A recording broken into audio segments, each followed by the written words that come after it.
Good evening. Welcome. JMK Custom Works Live, now presented by two silly gooses. This is one, and that is the other. How are we doing tonight, brother? That's good. It's nice to finally admit that we're silly gooses. I'm having a good time. I'm excited to do this every Wednesday. I know you got a lot of projects that you got coming up the pike, so I'm excited to see what you do as well. Fuck yeah. What is going on, everybody? Crayon Slayer. Hey now, how you doing, sir? Dave's been back here partying the last hour. Appreciate you, dude. Shane. Glad you're awake today, buddy. I was worried about you. Yeah. Tristan, g'day. All right. I always think he's all the way over in Australia, and it's already tomorrow. There's a surprising amount of Aussies in our community, in our little bubble. Shocking amount. It really is. I mean, we're going off like a Vegemite sandwich up here. Vegemite. It's happening. Jacob, oh my goodness! Hey Jacob, what's up, bud? It's good to see you. You got a lively chat, right? Here. They keep themselves entertained. That's what's really nice about them. Oh yeah, a little cheesehead action. Dan Alton, what's up, Dan? It's good to see you, buddy. Dan, hello, sir. Yeah. Oh, Mom. Hi, Mom. Hey. Hi, Mom. How are you? Love you. Hi, Mama Kukovic. Ben, good evening. Is it Ben or Crispin? Which one is the?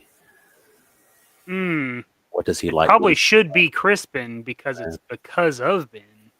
Yeah. And what did Ben do? Is it his fault? It's all because of him. Yeah. Is it because of Ben that you are in trouble, or is it? He's the linchpin, apparently. He might be. He might be the anchor being of this universe. I have no idea. Cooter's Garage. Hey, what's up, bud? I'm telling you, there's got to be the Captain Chaos. There has to be a wrestling figure that would be perfect for a Captain Chaos body. It's just it has to be. Are you Captain Chaos from Waterboy? Yeah.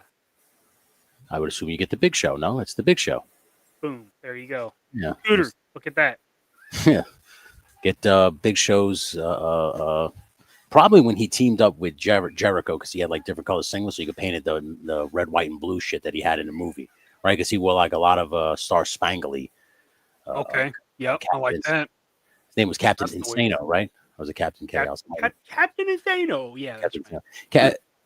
Captain Chaos is Butters from South Park. Is that right? I think that's Professor Chaos. Okay. Yes, you're right. Professor Chaos. Yeah, it's Professor Chaos. I got in the same realm, I think. Red Nom. Hello, sir. Hey, what's up, bud? You're not Australian. This guy's a phony. Are we called honkers because we are fans of the Silly Gooses? It's perfect. It's perfect. She's working overtime over there. I know. She's over there merchandising, ready to go. designing some tees on the store site. She's going ham, y'all. She's ready to go. Kanan, hey, you slippery son of a bitch. How are you tonight? Good to see you. A green flame head. Every time I see that, I know somebody's rumbling through the wasteland. Yeah, I can smell the wasteland. Tony's Figs. Hello, sir. Tony? It's good to see you. Customizers Alliance showing up in full force. Hell yeah. I appreciate you. Absolutely. Thank you all for being here. Super excited about moving on with Tony by my side here. Super excited about it. Hell yeah. That's so the Kanan, you're a mensch. Thank you, bud. He shared my wife's link. Attaboy. Attaboy. Oh, God, he's working even when he's not, you know? Even when he's not, yeah. True salt of the earth, even though you have the skin the same color as salt. It's true. Not Himalayan salt, though. Regular iodized. Now, maybe if he stood out in the sun for a little bit, he'd have a little bit of pink Himalayan salt. I think if he's lucky, he'd be able to get to the color of like Celtic sea salt, like a little brown to it. That's just a light glaze. Boom. Get it going, buddy. For real. I wonder what. So, just out of curiosity, what does the wasteland smell like?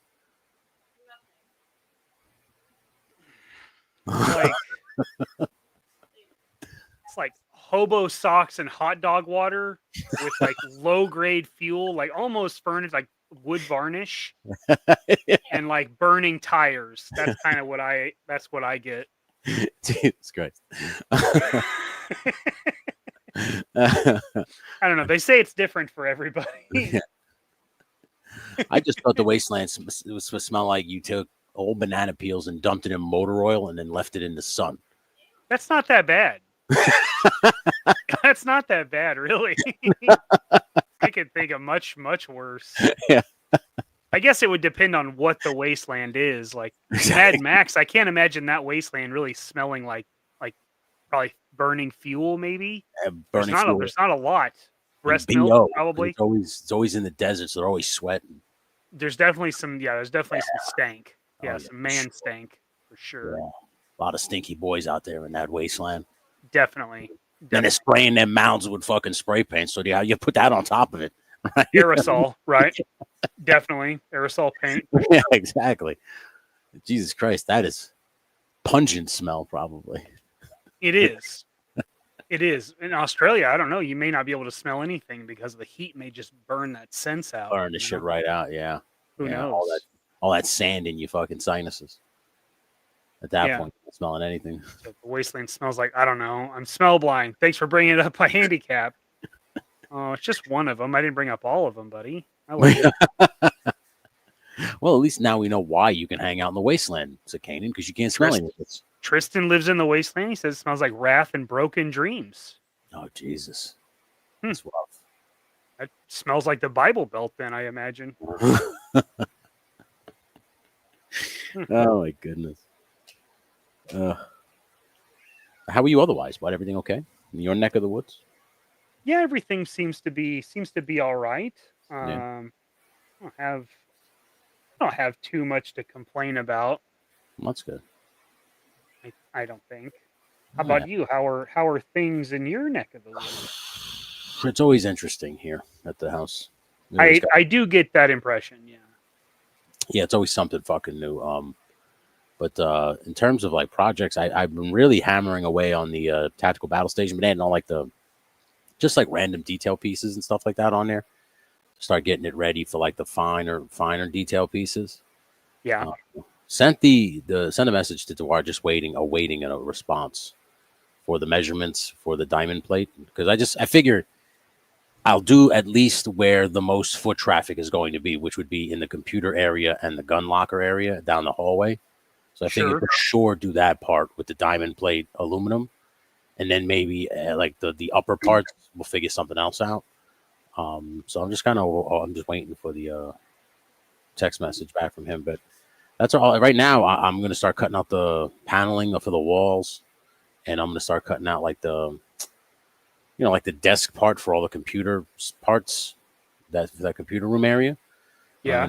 Basically use XPS foam for all that. I was thinking now, it's just using XPS foam for the legs as well, and just making them about 8 inches by 8 inches all around, and that should be enough. So because if you figure, if I get a let's say you get a square, a 2 foot by 2 foot square, I can at least cut that in threes, right? 8, 8, and 8, right? And then I can, you get like 5 or 6 of those little squares for $10, you spend $60. I will say this: when you start making a project this big, in your head, you're thinking, "Oh, this ain't gonna cost that much because these XPS foams are only $10." Or if you get the big one, it's only like $30. But when you start stacking and you start adding, you don't realize that, oh shit, this costs this costs this.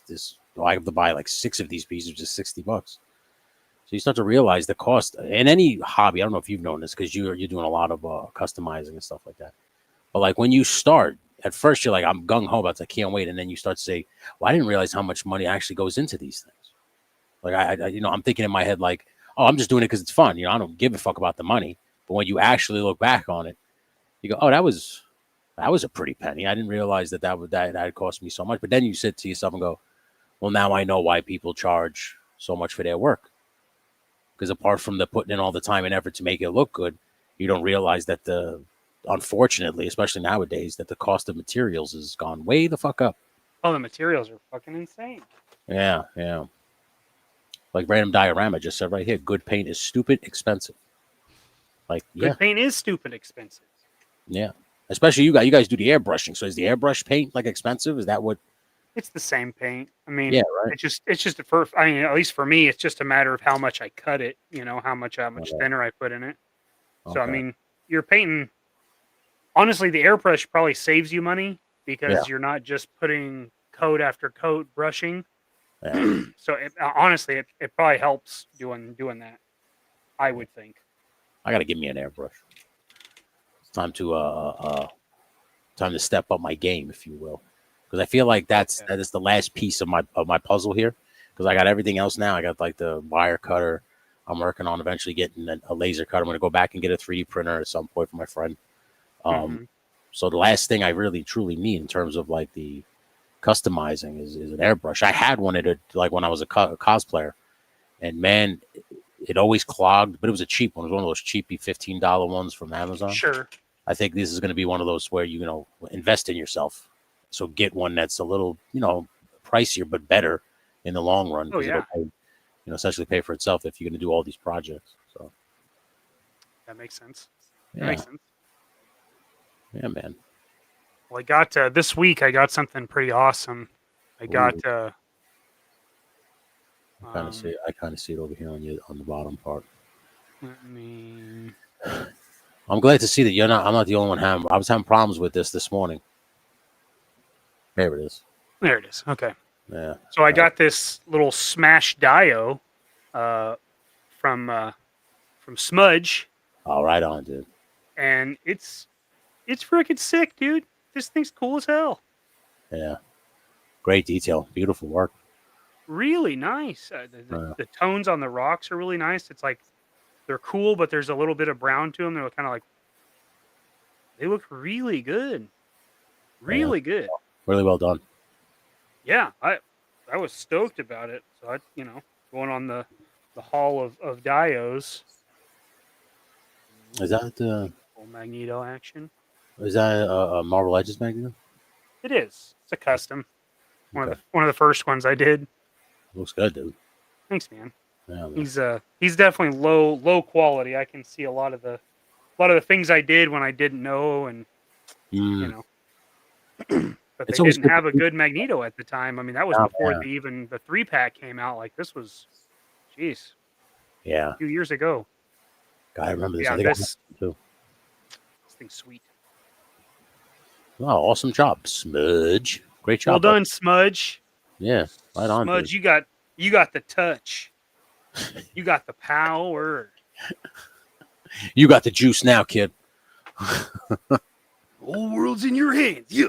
Everybody's looking at you now. All eyes. Yeah, spotlight. Yeah, right on you. Can you handle it is the question. Yeah, I don't know. Can you dig it? Yeah, only time will tell. Okay. You can handle the spotlight. Yeah, all right there. I believe you can. Yeah. But you got what it takes. Okay. Yeah.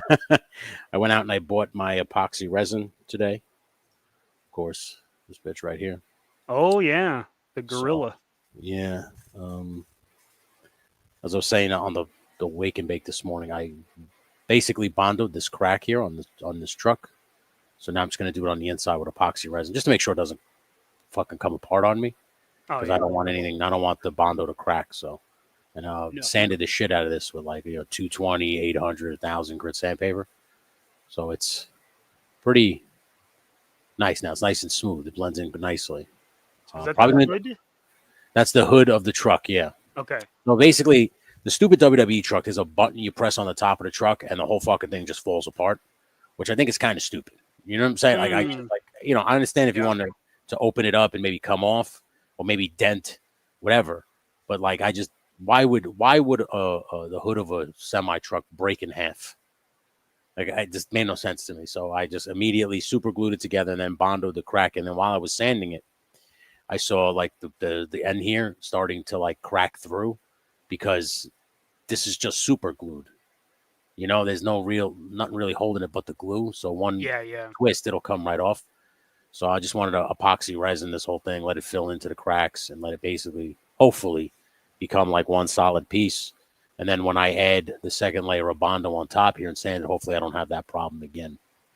At least that's my hope here. Okay. But so far, so good. It's actually it's staying together pretty well. And then for this, which was the grill, I just went and got metal mesh. Cut that stupid WWE logo out. Put the metal mesh in, and then what I'll do is I'll take some styrene plastic strips and just cut them and glue them in, so it kind of just looks like a better grill. And that WWE logo was really annoying me. I couldn't see past it, so I had to cut it out. Luckily, this plastic is very soft, so all I had to do was just stick the work knife right through and just cut the square completely out. It cut right out. There was there was no heating up. There was no fucking around with it. It literally cut right out. And then right now, the way I got it, I just cut the sections out and slid it over where it capped under the truck. Through it. Yeah, and I got my hot glue gun heating up, and I'm gonna glue the shit in place now, and then hopefully we'll be GTG on this thing. Hell yeah. Yeah, and then today, like I said, if we're still going, I don't know how long we're gonna be going, but if I get all this done, then I'm gonna start working on that Photoshop decal for the actual trailer of the truck. So I'm gonna make LSW. I want it to look like it's the ring truck for LSWA. Sure. So so the tractor is gonna have like anybody who's on the LSWA roster, like some of you guys will be on the side with the big logo and shit like a WWE truck. So that's essentially cool. what like a tour truck. Everything on the road with. That's cool. Yeah, exactly. So that's what I got. That's what I got cooking up today while we're sitting here working, my man. Well, Zakanin linked an airbrush that he uses. Look at that. Well, Zakanin, I will definitely look into that for sure. What a guy. Yeah. Tim says it breaks in half because of the madness.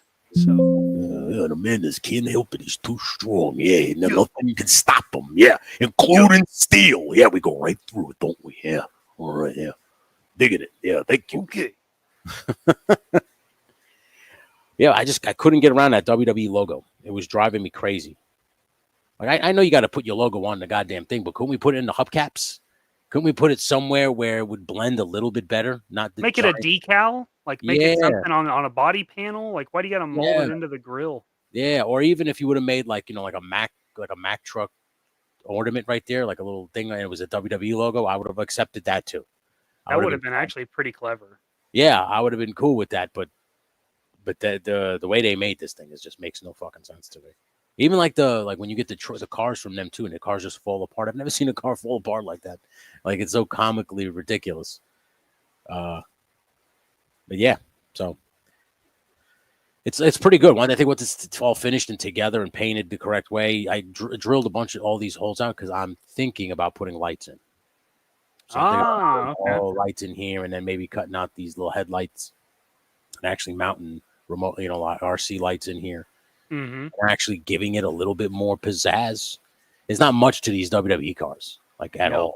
So like I'm trying to like, and in the back of the trailer where like the you know how some semi trucks they have that like a toolbox that sits right before the trailer. Well, that's on this truck, and it's just an empty slot. And I just thought to myself, like, well, that would be great just to hide the battery pack, so I could just feed all the wires right into that, and it'll just house right in there, so I don't have to like, well, where the fuck am I going to put all that stuff? So that was another plus. That's a good natural solution there. Yeah. So that's pretty much what I'm going to cook up for this truck. And then I'm going to. Says he likes Badger airbrushes. I can agree with that. Are they good? My primary is a Badger, so that's a good airbrush. Around 115 if you catch them on sale. That's essentially what I was pretty much looking at spending. I figured if you're going to get a good airbrush, about $140 tops, for like at least a very good one. But that I wouldn't take care of. I mean, the other one I have is more detail. And it's an Amazon one. I think it was like $25. I'll say, oh yeah, that's not bad either. There's nothing wrong with it. I mean, it's fine. Like you can tell, like you're using it, and you're like, oh, I wish this was better. But it's $25. It still works. It works fine for me. I use it, like I said, if I'm going to do a small, if I'm painting hair on a head or something, I can use this. I can control it better. It's tighter. It's a smaller pattern. Yeah. So I mean, that's an option. I mean, just check out that one that Zach's. I don't know how much it is, but if that's his go-to, I'll definitely give it a look-see. Yeah. Because I'm no paint expert, so I'm not looking to buy the best airbrush because it's not like I know what the fuck I'm doing anyway. I don't want the best. I just want a good, serviceable one, the one that's gonna get the job done. Yeah. Because I remember because when I was doing the cosplay shit, I thought to myself. Then I was like, well, I'm not like a professional painter or professional costume maker. So just I bought like a $30 airbrush on Amazon. It wasn't terrible. But I what it is like the same thing with the 3D printer. I always tell the story about the 3D printer. I didn't respect it enough. You have to clean it. You have to make sure the needle is good and it's not blocked up. And I did not understand that. I didn't either when I got mine. Like I had no idea. Like it was just something I had to learn the fucking hard way. Yeah. Because I didn't watch enough videos. I was just like, all right, we're just gonna dive into it, and and that was what I did. And then the next time I went to use it, I couldn't move the needle at all because I didn't clear all the paint out properly. Yeah. And then I was like, oh, okay, well, we'll never do that again. Yeah, let's use our head next time. Yeah, use your brain, guy. I'm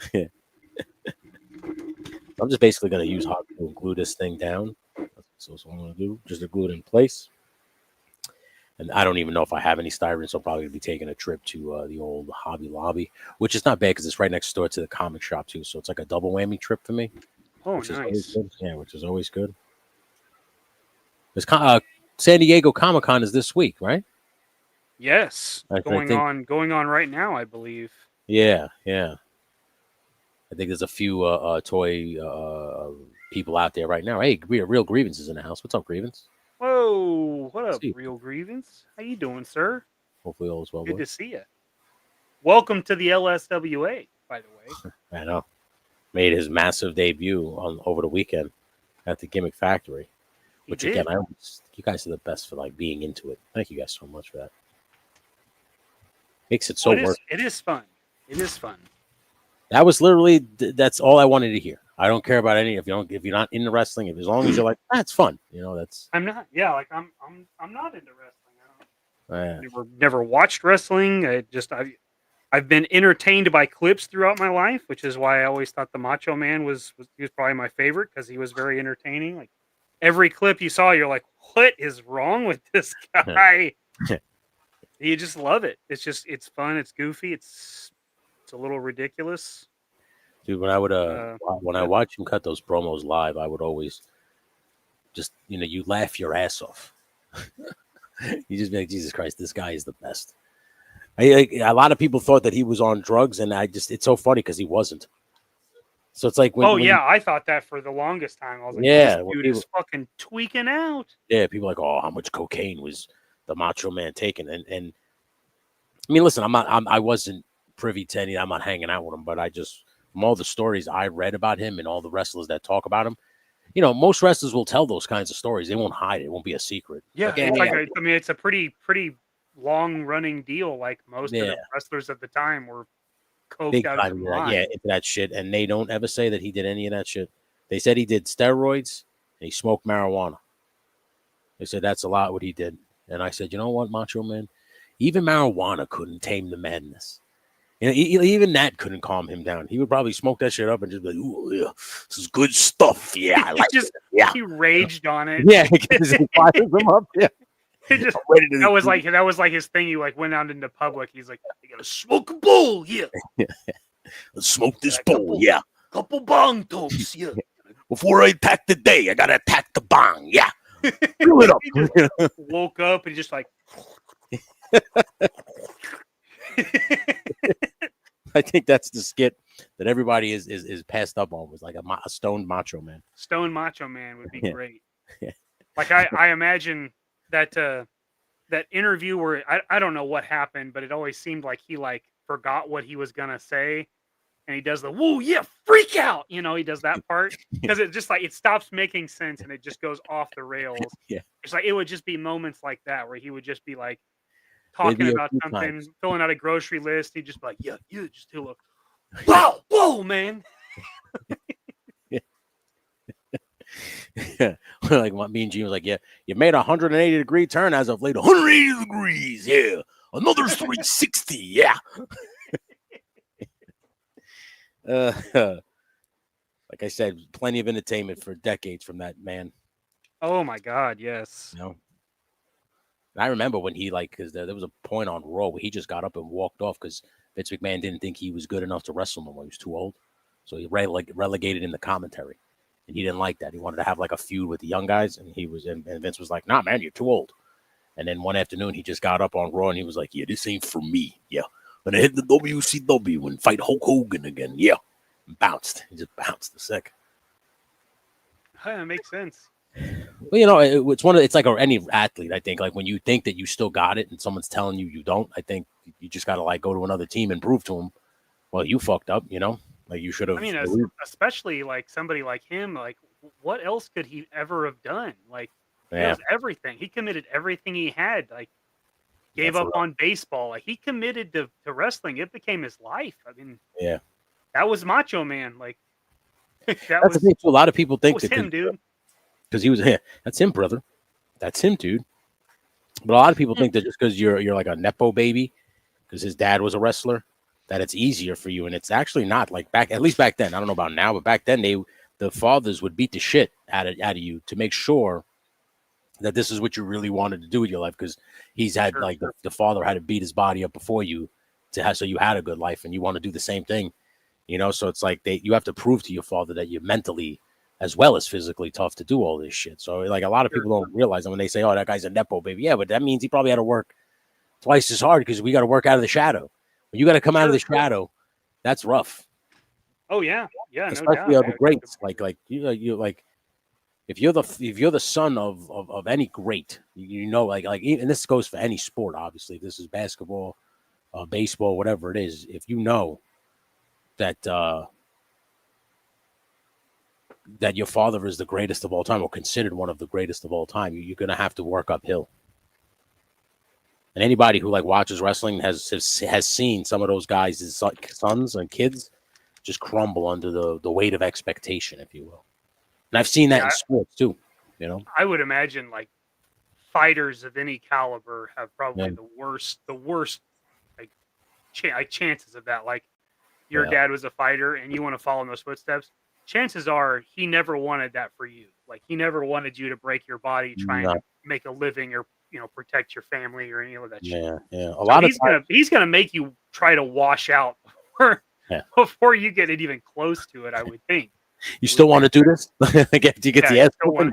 Still want to do it? He's like, beat the shit out of him like the kid, like Captain America. He's like, I could do this all day. He's like, you know? Yeah.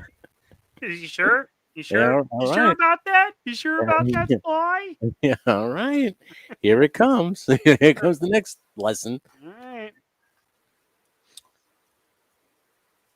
This is actually not too bad. Like I said, anything was better than that fucking WWE logo. Jesus Christ.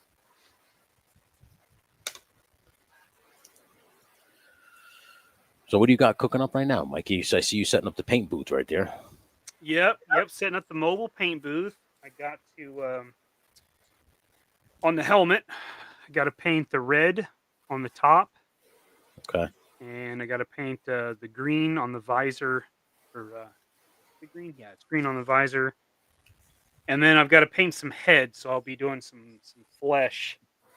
Oh, right on. And after that, I'm going to do the assembly on the figure and work on the head. I think that's the only thing that I haven't painted.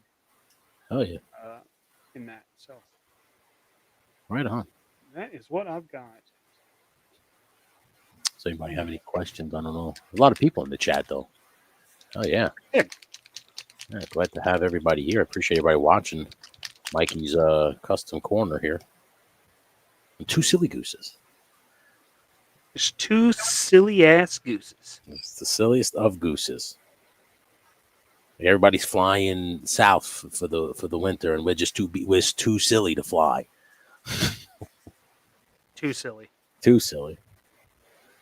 They're like, oh no, I've seen this before. Here come these 2. These two jamokes. Here come these 2 schnooks. Look at these 2.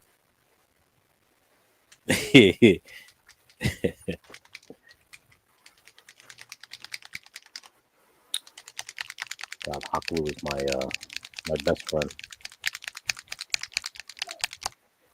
Dude, I filled so many gaps on that tactical battle station with hot glue right now that I'm starting to believe that it's made out of more hot glue now than actual foam at this point. Oh, really? Yeah, dude.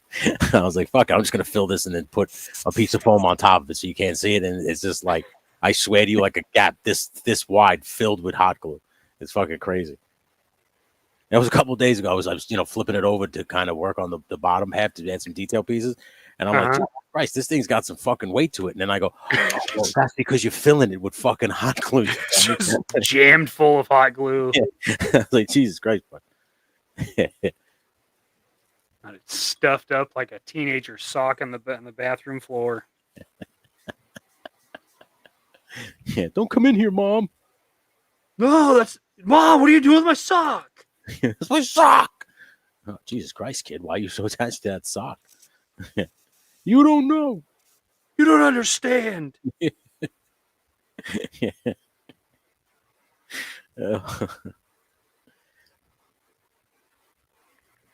Oh, man. Oh, man. So now, how you've been doing this for a while, right? So like when you start thinning it out, right, you use just simple paint thinner, or is there a particular thinner that you use to thin up that paint? I use Vallejo airbrush thinner. All right, so a specific one. Okay. Yeah, it's specific, and it's just kind of it's gained my trust over the years. Okay. So I've just kind of stuck with it. It's not that it's the best or the cheapest or the most expensive. It's just the one that I've landed on. Good stories. Red tipped helmet. I used to dance there. Well, that's nice. A little oh boy. Magic Ken action. Man. Ken used to work hard for his money.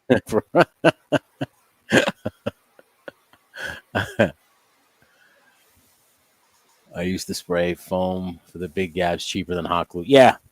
You would think that would be the smart play, G-Force, but I don't know what the hell my problem is. I'm a dummy. Like I always tell people, I work hard first, not smart, and then go backwards. And be like, oh, don't do that again. You know, like you made that mistake. Don't do that mistake again. Right. I feel like I can relate to that. Like, I know there's a proper way to do it, but I really need to find out that how I want to do it is Yeah, definitely the wrong way, yeah. and then and go from there. That's basically how I work. Where I'm like, well, that's the wrong way. Don't do that again. Okay, so that's why he told me not to do that. Got it. Yeah. I told you that when I started working on something, and you were like, "Oh, look, I was like, I work backwards, dude. I can make mistakes and learn from those mistakes." I got it. Yeah, I got to know for myself. I appreciate you looking out for me. Yeah. But I need to know. Sometimes that's the best way to learn. I know that sounds stupid because you would rather take like whether it's advice or tips or whatever the fuck it is. But sometimes fucking up and messing it up royally to me is the best way to learn. I mean, it's the hardest way to learn, but it you definitely learn from it. Yeah. If I could tell you, like, they had this thing called Pepakura that a lot of cosplayers used to use, and it was basically just Japanese 3D art. So you print a bunch of so it's like a 3D program, but it breaks down like paper puzzles, so like 3D paper puzzles. Mm-hmm. And you would use that to basically break down like parts. Like, let's say you're gonna make an Iron Man suit, and it would have like basically an exploded version of the helmet, and it would show you what all the parts were, and then on next to it, it would show you where on the like what the shape is on the paper and what it's going to correspond to on the helmet. So you just print all the stuff out, you fold the tabs, and you either I've seen that. I remember watching videos on that shit. It blew my fucking mind when I found out about Pepakura. Yeah, it's a pretty easy thing to figure out because there was a couple guys, at least in the cosplay world, that they would make it so it wouldn't be for paper. You could use it for cardboard or EVA foam. So you could so there was no tabs, and it would basically explain to you like, oh, you have to cut the foam on this angle. You have to cut the foam on this angle so you can glue it so it has like the right angle and shit like that. And you're going to have to apply heat to the foam and warp it so that it's more circular and shit like that. So if I could tell you how many times I fucked up shit using that goddamn program because of the size, the scaling was just I never got that right. The scale part. I could never get that fucking right, and it used to really upset me. You'd have to always reprint just like 100 times over until you finally got the size you needed. Yeah. And at one point, I just admitted to myself, like, dude, you just like doing this wrong at some point. Like, you're just learning, like, how to because you have to do it for every single body part. So if I have the bicep piece, you got to make sure that's going to fit around your arm. You got to make sure the forearm piece is going to fit correctly. And so on and so forth, especially an Iron Man suit. Because when I finished my first Iron Man suit, it was like my very first project. And I always thought to myself, like, dude, why didn't you start smaller? Like, why didn't you make like a medieval suit of armor that was just like a chest and armpit? Why is you went from head to toe, like an Iron Man suit that lit up and had all that shit? But again, like I said, I have to learn the hard way. So I picked the hardest project possible to try to learn. Oh yeah. Yeah. I unfortunately can relate to that. Yeah. I don't know. Something rewarding about that too. Well, if you are able to do it, then you really feel like a fucking badass. You got it. Yeah. And you're like, you nailed it. Yeah. And then you find out later, you're like, oh my God, that would have been so much better. If I had just done it that way. Yeah. Instead of going hard and being pissed off and almost breaking something and taking like 3 times as long as it should have. Fuck, almost snapping on yourself too, like because you keep fucking up or something is not working right. Like I had to make the arc reactor from scratch that fit into the chest. Oh wow. Yeah, and what I did start to realize as you continue to watch videos and you watch as people make this stuff, it's better to just kind of use your own methods. Like Pepakura is good, but like if it's easier for you to draw your own templates or print or make it yourself, then I would suggest doing that. Because once I started doing that, that's when I didn't need Pepakura anymore, and that's when I was like, oh, this is just basically shapes. You can just look real closely and you just start to shape everything out, and then you could either draw it yourself to your specification and measurements, or you could at least make it fit better because you're altering it for you. Right. Whereas like sometimes, man, you could be off by a T hair and it'll fuck up the whole suit. Right. You know.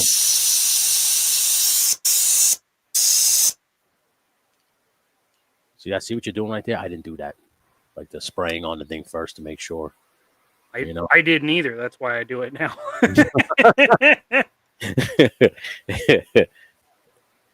Yeah, I would always was always guilty of that. Just start spraying and go, what the fuck? And it still happens from time to time. Yeah. Sometimes I'll get there's certain colors, and I don't know if maybe they're batches or what, but with Citadel paints, Okay. they're like chunky.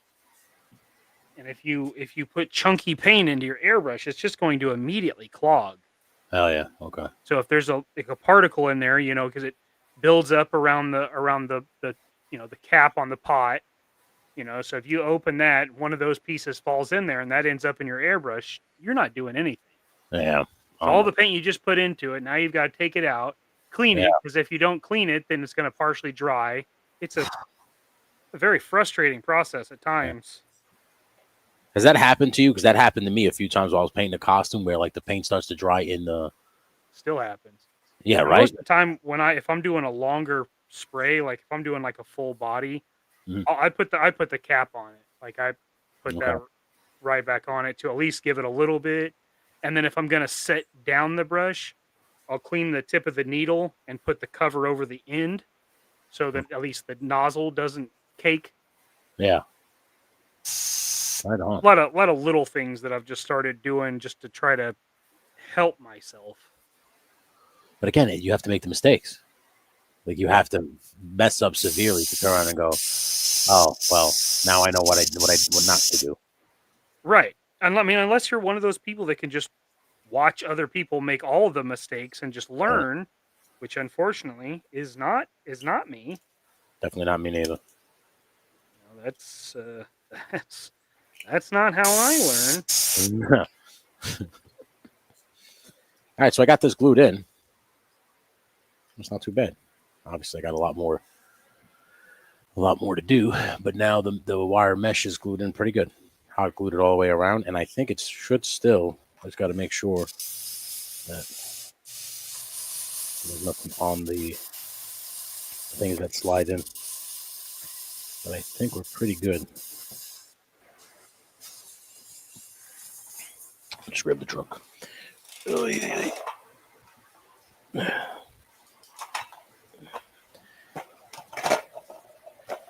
I took this thing completely apart. Yep, still works. Look at that. Boom. Oh, yeah. See? And now that stupid WWE logo is gone. And you can see when I put the engine back in, you'll actually see the engine and shit, which will be pretty cool. That is cool. Cool, man. That's good. I forgot who was, I think it was maybe Savage Land was fucking with that truck. And he was talking about how like annoying the WWE logo was, but he didn't he wasn't going to fuck with the front of it because he didn't want to fuck it up. And I remember thinking in my head, like, that's a good challenge that I'd like to try. Like to cut this piece out and make it look like sure. A little bit better now. So I'm happy that that's actually turned out pretty well. Now comes the fun part, the mixing of resin. Mikey, I'm not allowed to spark up, am I, or no? I don't care. You don't care. I know it's your channel. I don't want to, step out of line, if you will. Get my ass kicked, Kukovic style. Usually I'm vaping if I've got a free hand. I know that's slightly different, but still counts. Still smoke. Still counts. Yep. Still doing the thing. Yeah. Have you used this epoxy resin before? Not on toys. Okay. Not on toys, but I patched a bumper with it one time. Works pretty well. Yeah, I've used it a few times. if I could tell you how many times I fucked up and forgot that the little mixing tool is in between this, and you're sitting here going like this, trying to push the fucking thing down. Oh yeah, without punching it out. Yeah. The tool is like saying no.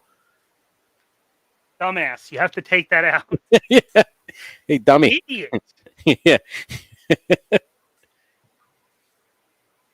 Also, like I always forget that like there's a mixing tray right on the plastic that comes with it too.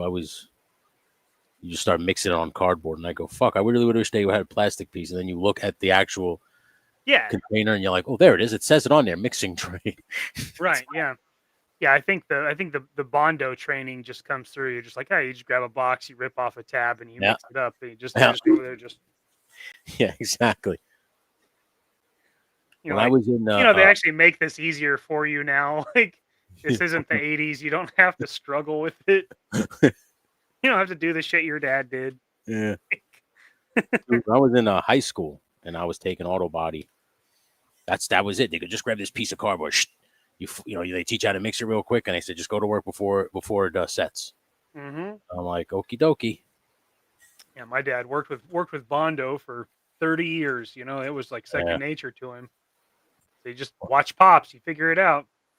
For real. I knew that I was paying attention when I don't know if it was my brother or my father. They were trying to fix their car and trying to fix like all the dings and dents in it because it was like it was a Camaro. Mm-hmm.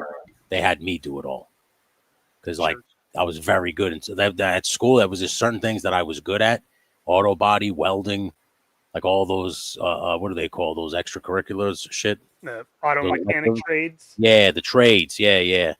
I was very, very good at those things. But I like working with my hands. I think that has a lot to do with it. Yeah, I'm sure that is definitely a big part of it. Because you get the satisfaction of seeing what your work has done, like what you put effort in, you see it before your eyes. Yeah, it's like accomplishment. Like you have this, like, oh man, I was real productive. That look at like how this finished product or whatever. Right. You put in 8 to 10 hours in something. You look at it, you're like, oh man, yeah, I put in some fucking work here. That's how it's supposed to be. You know, like that's what all this work was for. Like that kind of stuff. Yeah. You don't see it so much with the arts. No. Yeah, no. You can, but most of the time you're kind of hard on yourself, I find. Yeah. You spent, 5 hours painting something, you're like, that doesn't look like 5 hours of work. Like it just doesn't. Like it's just part of it. Like that doesn't look like 5 hours of work or like what am I doing? Yeah, I do these dumbass thumbnails and I'm like, how did I spend 2 hours on that? Like how did that happen? Yeah. Dude, if I could tell you how many times that's happened with play motion. Oh, that would be the worst too, because you're like hours into it, you've got like 40 seconds of fucking movement.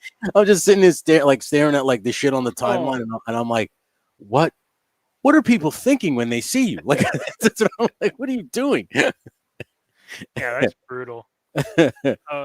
Keys, I do not have an airbrush tutorial because there are people out there that I think should teach things like that, and I'm not one of them.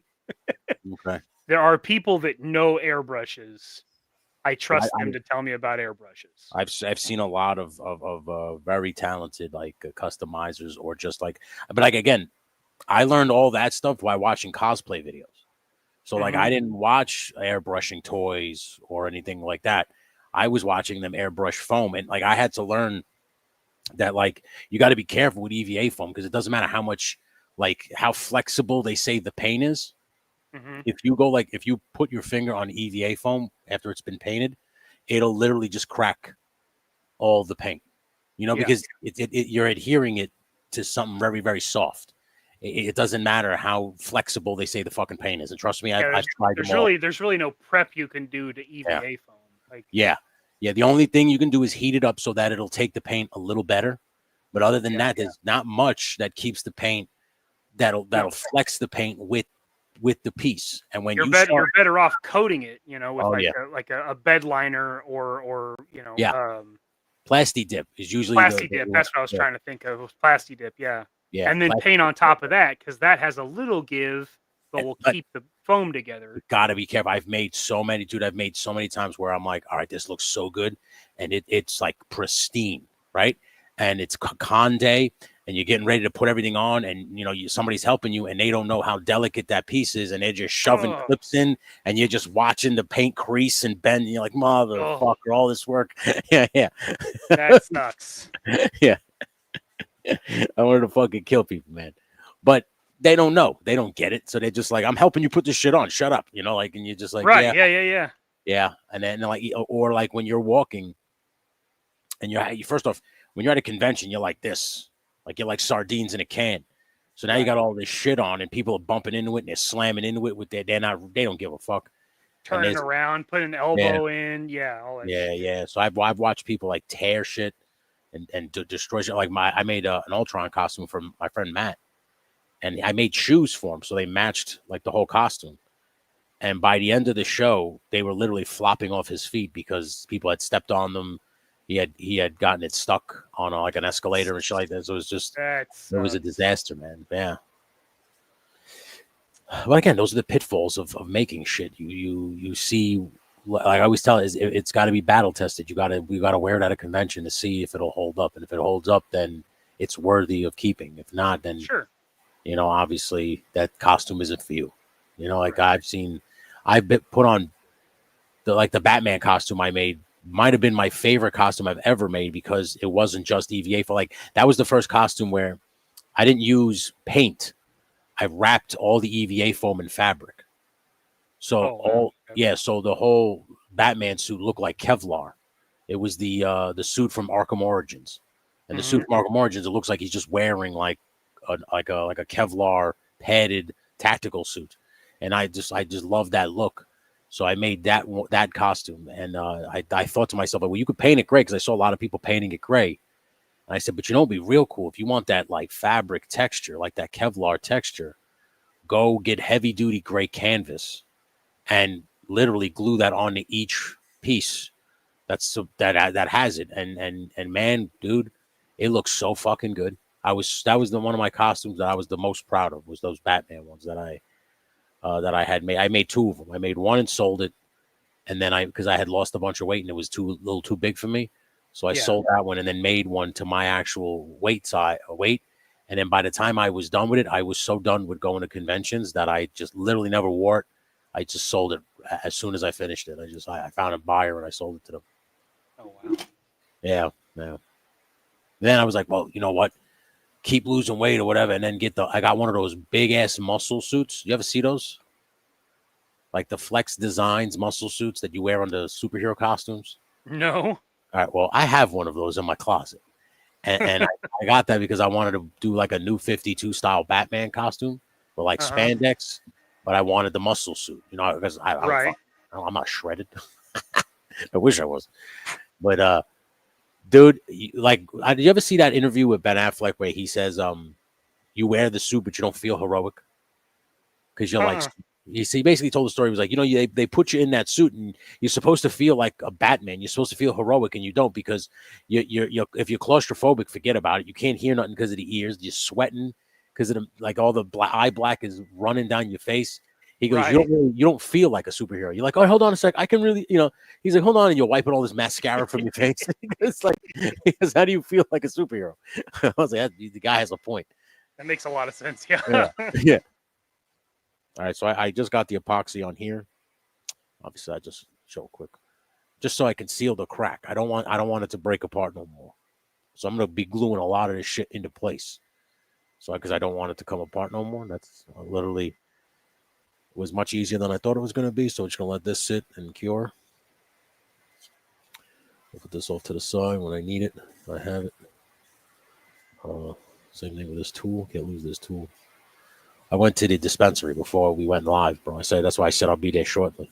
I had 3 things going at once, dude. I had to do a voiceover for that guy, Spider Boy's stop motion. I sent him the thing. He said, I don't hear anything. I didn't record a single thing. Oh shit. So I'm sitting here yelling into my microphone like Sabretooth for fucking 45 minutes, not one thing recorded. Oh my God, fucking damn it. Ain't that the shit? Yeah. But I got that going on. I'm recording LSWA, and that's why I'm like, oh fuck. I'm like, it's 7:15. I was like, and we just got to the main event. I was like, fucking A. I was like, hopefully it'll finish in time. And it literally finished at 7:29. Woo. Yeah, so. But yeah, that was funny. I'm sitting here snarling and growling and talking like Sabretooth. I'm thinking I'm nailing it, dude. I'm like, that. This is good. So you just sent me an empty file. You know, he's like, I got this. I listened to the whole thing. He goes, it was 46 minutes. And all I hear at the end is you say thank you. I was just like, what? So yeah, it was my take on Sabretooth. Yeah. This wasn't a silent film. Like, I thought you was filming a silent film. I was pretty sure that was what you sent me. Oh my goodness. All right, so unplug the hot glue. I don't think I need the hot glue anymore.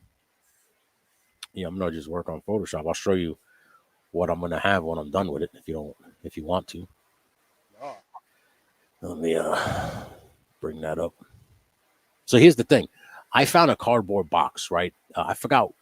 It was something from Amazon that got sent here, but it was like a long, a rectangular box. It wasn't like your standard run of the mill Amazon boxes. And when I flipped the fucking thing on its side and I just literally put it on the back of the truck, it literally looked like a trailer. It was perfect. And I said, "Holy shit!" I said, "You just throw some wheels on this thing, and this is actually the trailer that you need." And it's the box was big enough that you could fit. If you bought those those red Zerg robots, you could fit 10 of those inside this box, like one after another. So it's a nice long. Yeah, so I'm saying that it in scale, the truck, it looks legit. So I was like, "Fucking A, man!" I was like, "I'm gonna keep this box," and I added desk wheels at first so it has wheels. But now I'm going to take all the extra wheels that I have from the Vamps and the Stingers and all that, because I buy those Gridiron Studio tires. I'm going to use those now as I'm going to make an axle for it, and then make that the wheels for the trailer and shit like that. But like I said, I have this image in my head because this whole section right here, eventually at some point will have I'm going to say D-top shelves, but shelves that go up right here behind me. And I really just have this image in my head at the top piece, like a nice little, because of what we built here with LSWA, I wanted a representation of it. So I really want that on the top of my shelves so I can look at it and just see what we're building here. Because I'm having a blast with it, dude. It's so fun. It's so much fun, you know. Yeah, I finally see Felix finally won. By the way, I'm going to spoil any other members. Dude had to get one eventually. Fuck. She was getting the shit kicked out of him as of late. God damn. Yeah. Just imagine he's just like, what the fuck, dude? I actually do this for a fucking living. What the hell? He came over and I said, I just want you to know something. He goes, "What's up?" I go, "You have been stinking up the house at LSWA." I was like, you're on the chopping block. I'm gonna have to release you. And he goes, "What?" I said, you can't get the job done. I said, "You ain't winning." You can't get the job done. I said, "I brought you in on the pre-roll." Yeah, I said, "I brought you on the pre-roll crew and you suck, man."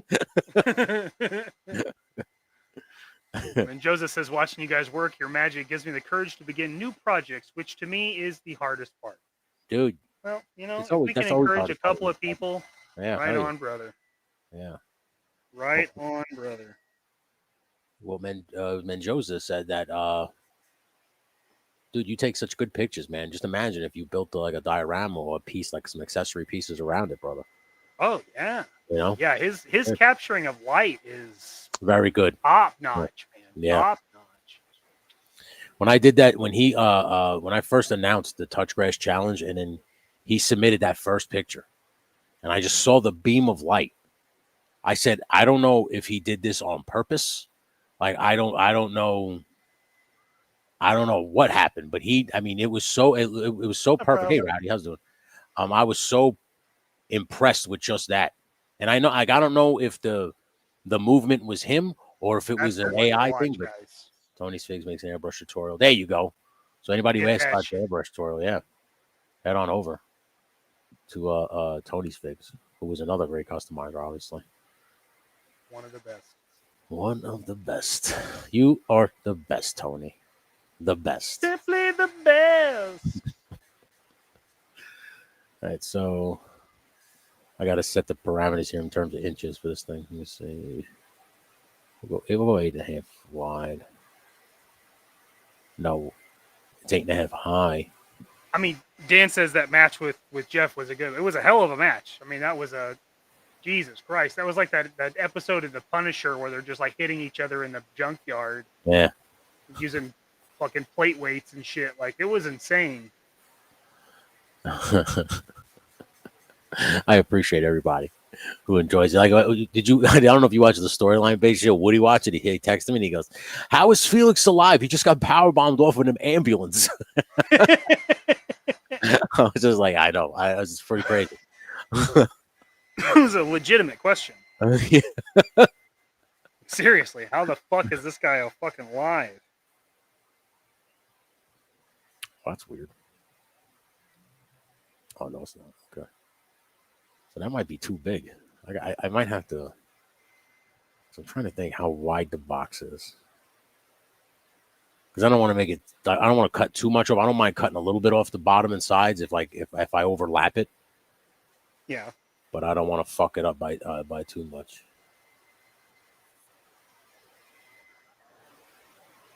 Do you use what do you use for photo editing? Canva? GIMP. Okay. All right, so we make that a little small. 6.5. I started messing with it a few years ago to get. Okay. I can't remember if it was a work project. Yeah, that's what it was. That's what I started. Work was doing corporate challenges. So like the Kansas City area, like businesses would sign up for these corporate challenges, and then they'd be like sporting events. Okay. Across the city and the metropolitan area, and they had a competition for a T-shirt. So if you designed the T-shirt and you won, then that would be the T-shirt that everybody wore in competition. Okay. And so I wanted to do that. So I learned. I heard about GIMP. Just Googling like, well, what do you use for this? And I was like, okay, well, give it a shot. And yeah. I fucked my way through it. And then I was like, man, I wish this was something I was actually good at, because I feel like this would be a blast. Oh yeah. And I did win. They did have my shirt that next year or that year. And so then, like, anytime I needed something, I just got on GIMP and just tried to, learn how to do it and watch Google videos and stuff. And that was how I got it. I'm definitely still learning. I am definitely not proficient by any means, but I'm getting better, especially with doing thumbnails for the shows and stuff. Like, it's becoming less of a hassle, which I feel is the goal. Dude, I used to use Photoshop for everything, right? And then one afternoon, my wife turns around and goes, "How come you don't use Canva?" And I said, "What the fuck is that?" And she was like, "Oh, it's a website, but it's kind of like Photoshop, but it has like it just does things a little easier. It's a little user friendlier." Right. I was like, all right. And now every time I do a thumbnail, it's just through Canva, because it is easier. Like, I was like, oh, okay. Because like when you do it through Photoshop, if anybody who uses Photoshop, you have to literally drop every single asset, every single layer. You're doing it from scratch, where Canva will come up with fonts that already have what you're kind of looking for, like that, like 3D looking font or whatever, the arching fonts, like things like that, where you would have to go into Photoshop and do, like, type in the percentage. Find each thing specifically. And yeah. So Canva was like a lifesaver, and she had been using it for years, and she got pretty good at it, and I had no idea that it was a thing, and now that's all I use. Like I told her, she's like, and she was like, a point where she's like, I listen, I can't pay for Canva no more. And I was like, don't worry about it. And I literally jumped on and paid for it so that we could still use it, because I was like, it makes our lives easier. Every time you need a thumbnail, you go on there real quick, you pop one out in a matter of like 25 minutes tops. So, you can't beat it. Photoshop, the only time I use now Photoshop is if I'm going to do a photograph, and I'm going to put like either I want to clean something up, or I want to add like an effect into it. That's the only time I use Photoshop. I always feel like if you're going to take pictures, you should try to make it like, I don't want to be a hard ass like the articulated comic book art group, because I know they were very hard asses about tangible shit. But I feel like you should try to make it as tangible as possible. Like, because there's something about an image when it has everything in it. It just makes it look so much more realistic. Like if it's all the way down to the table and they're sitting at a table eating food or drinking booze, whatever it is. If you have the bottles and the cups and all the stuff on the table, it does another dynamic. And then just imagine if now behind them is a bar or a bar setting or something that kind of ties the whole scene in. I always feel like you should try to go as tangible as possible. I mean, if you can't do it, then obviously don't do it. But I always felt like if there's an option to do it, always go with that, because you'll realize that when you look at your picture, you're like, oh man, that looks so much better with just that little bit of detail, just that little bit of shit that I added to it. Whether it's just I feel like that's how like CGI is. Like, if you do a combination of practical and computer, then it feels more real than when you go 100% CGI. Like, I feel like we've seen it the last 20 years when we've just given up on practical effects. Yeah. Like, no, hold on. Let's go back. Let's look at Jurassic Park. Let's look at something made in the mid-90s and how it blows the last 20 years of this shit out of the water because they use some practical and some CGI to enhance the practical. You know, it's a good example of that as well. And I know, don't get me wrong, it had its mistakes and people like saw shit, but was the first Ninja Turtles movie, the 1990 Ninja Turtles movie, compared to the to that CGI one that Nickelodeon made. Like they were wearing costumes. Yeah, you could sometimes see through the mouth into the guy's face or whatever. Oh, yeah, it's a little campy. Yeah. But I would prefer that costume to that crazy CGI shit where they're just walking around in gray suits with balls all over them, and you're just gonna render in a Ninja Turtle over the actor. I don't know. I can't get into that. I would prefer the costume. I like the fact that they put like stuntmen in costumes, and they did all the fighting, and it was legit. Like, as the Kanan's also right, the first Iron Man that almost killed Robert Downey Jr. He said that he was in the suit one time and he couldn't breathe at all. It was like claustrophobic. And he almost like passed it. Like, it was because the suit was so heavy because it was basically metal and plastic and all that kind of shit. And he had it all on at one point. And let me tell you something.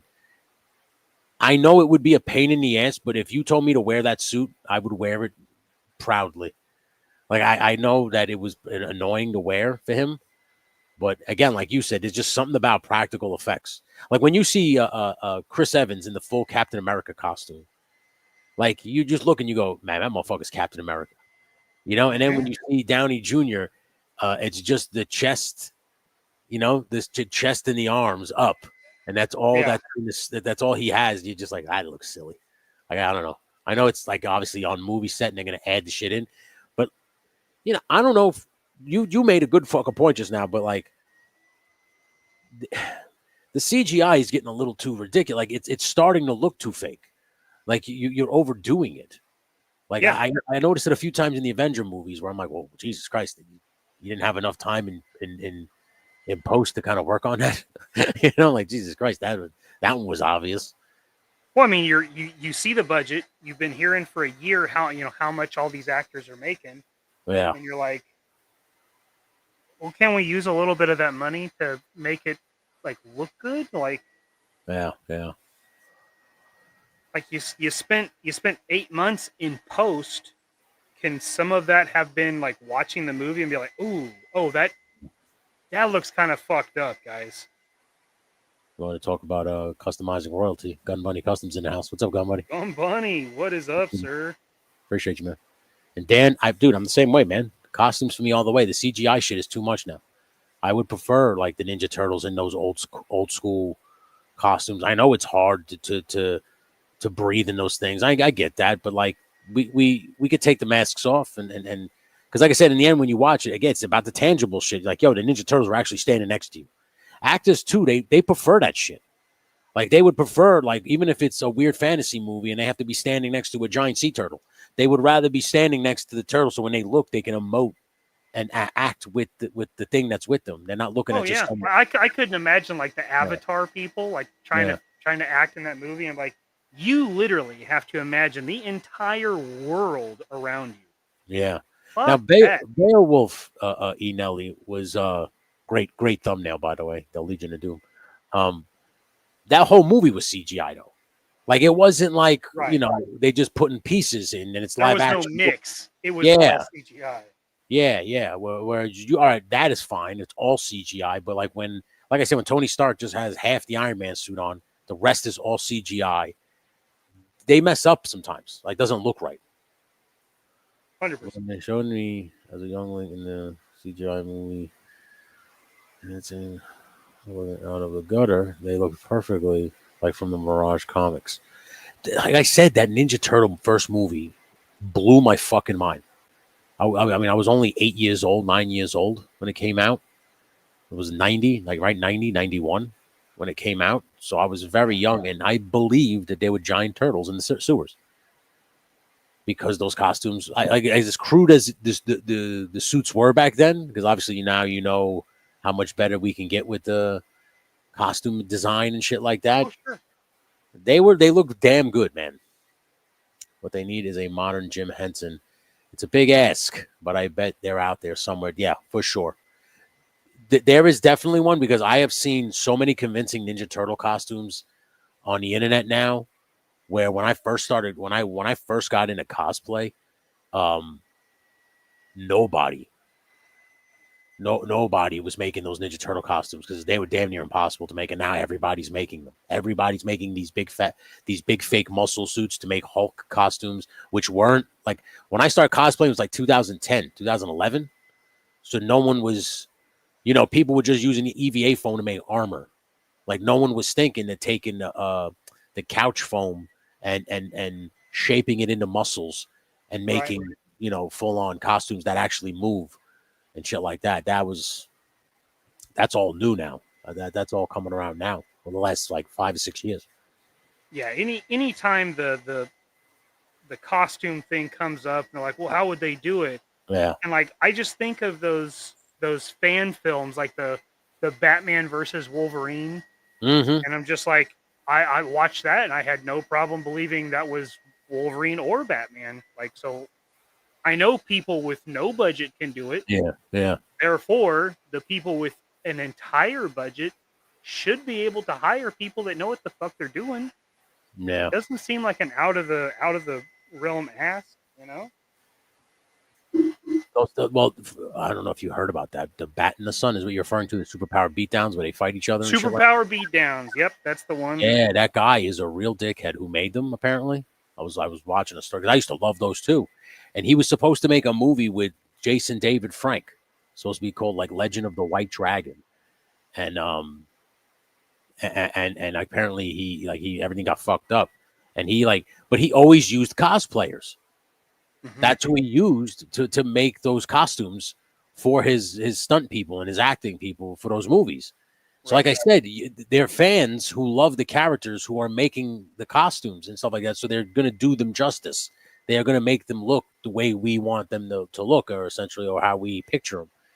So that, to me, that's why it's a no-brainer. If you go with like fans will always put their heart into it. They'll always make it with love. Sure. Marvel will wait until so late into post-production. They only give the CGI artist a few weeks. Jesus Christ, man, that's crazy. Gonna need a lot more than that for a lot of that CGI they use, bro. Yeah, I mean, it looks like it. Like it looks like they don't give their team enough time. But like I said, relying on CGI wholly is, in my opinion, a fucking mistake. Yeah, I don't believe in it neither. There it is. Aaron Shoki or something. He is under fire right now. Yes, I have the Legend of the White Dragon figures. And they're nice figures. They're cool. And I would love to see the fucking movie, but apparently there's a big issue with it. And this guy is like a real dick. Dark Crystal. That's another one that was all like kind of tangible, right? And practical. Sure. With the puppets and shit like that, right? Did you enjoy Dark Crystal or no? Not really. I don't think I've ever watched the Dark Crystal. It's the not one of those like some of those Jim Henson stories. I can't really. It's the sorcery and stuff is just not my bag. Yeah. I kind of like I wish they would make another Who Framed like Roger Rabbit style movie. You know, where it's like Toontown and like live action at the same time. I thought those movies are always cool. I used to love those kinds of movies. I love Who Framed Roger Rabbit. Yeah. I mean, don't all of us hope that there's a Toontown out there that you could just cross over into another realm and just hang out with Bugs Bunny and Mickey Mouse? And all you're doing it right now with the Two Silly Gooses. That's very true. That's very true. Yeah, that's right. Yeah. It's pretty good here. Yeah. I never thought about it that way. Yeah. Yeah, never really looked at it from that perspective, but that's pretty good. Yeah.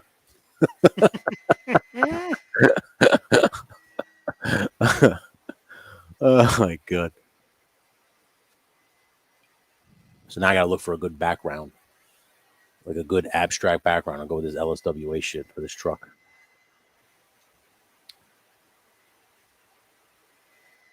What is this now?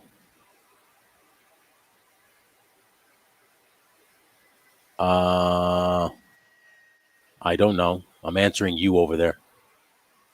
Yeah, I wouldn't put that there. Was it in a queue? She saw some weird movies on my Netflix queue, but I don't even use Netflix. I use Netflix to watch Raw.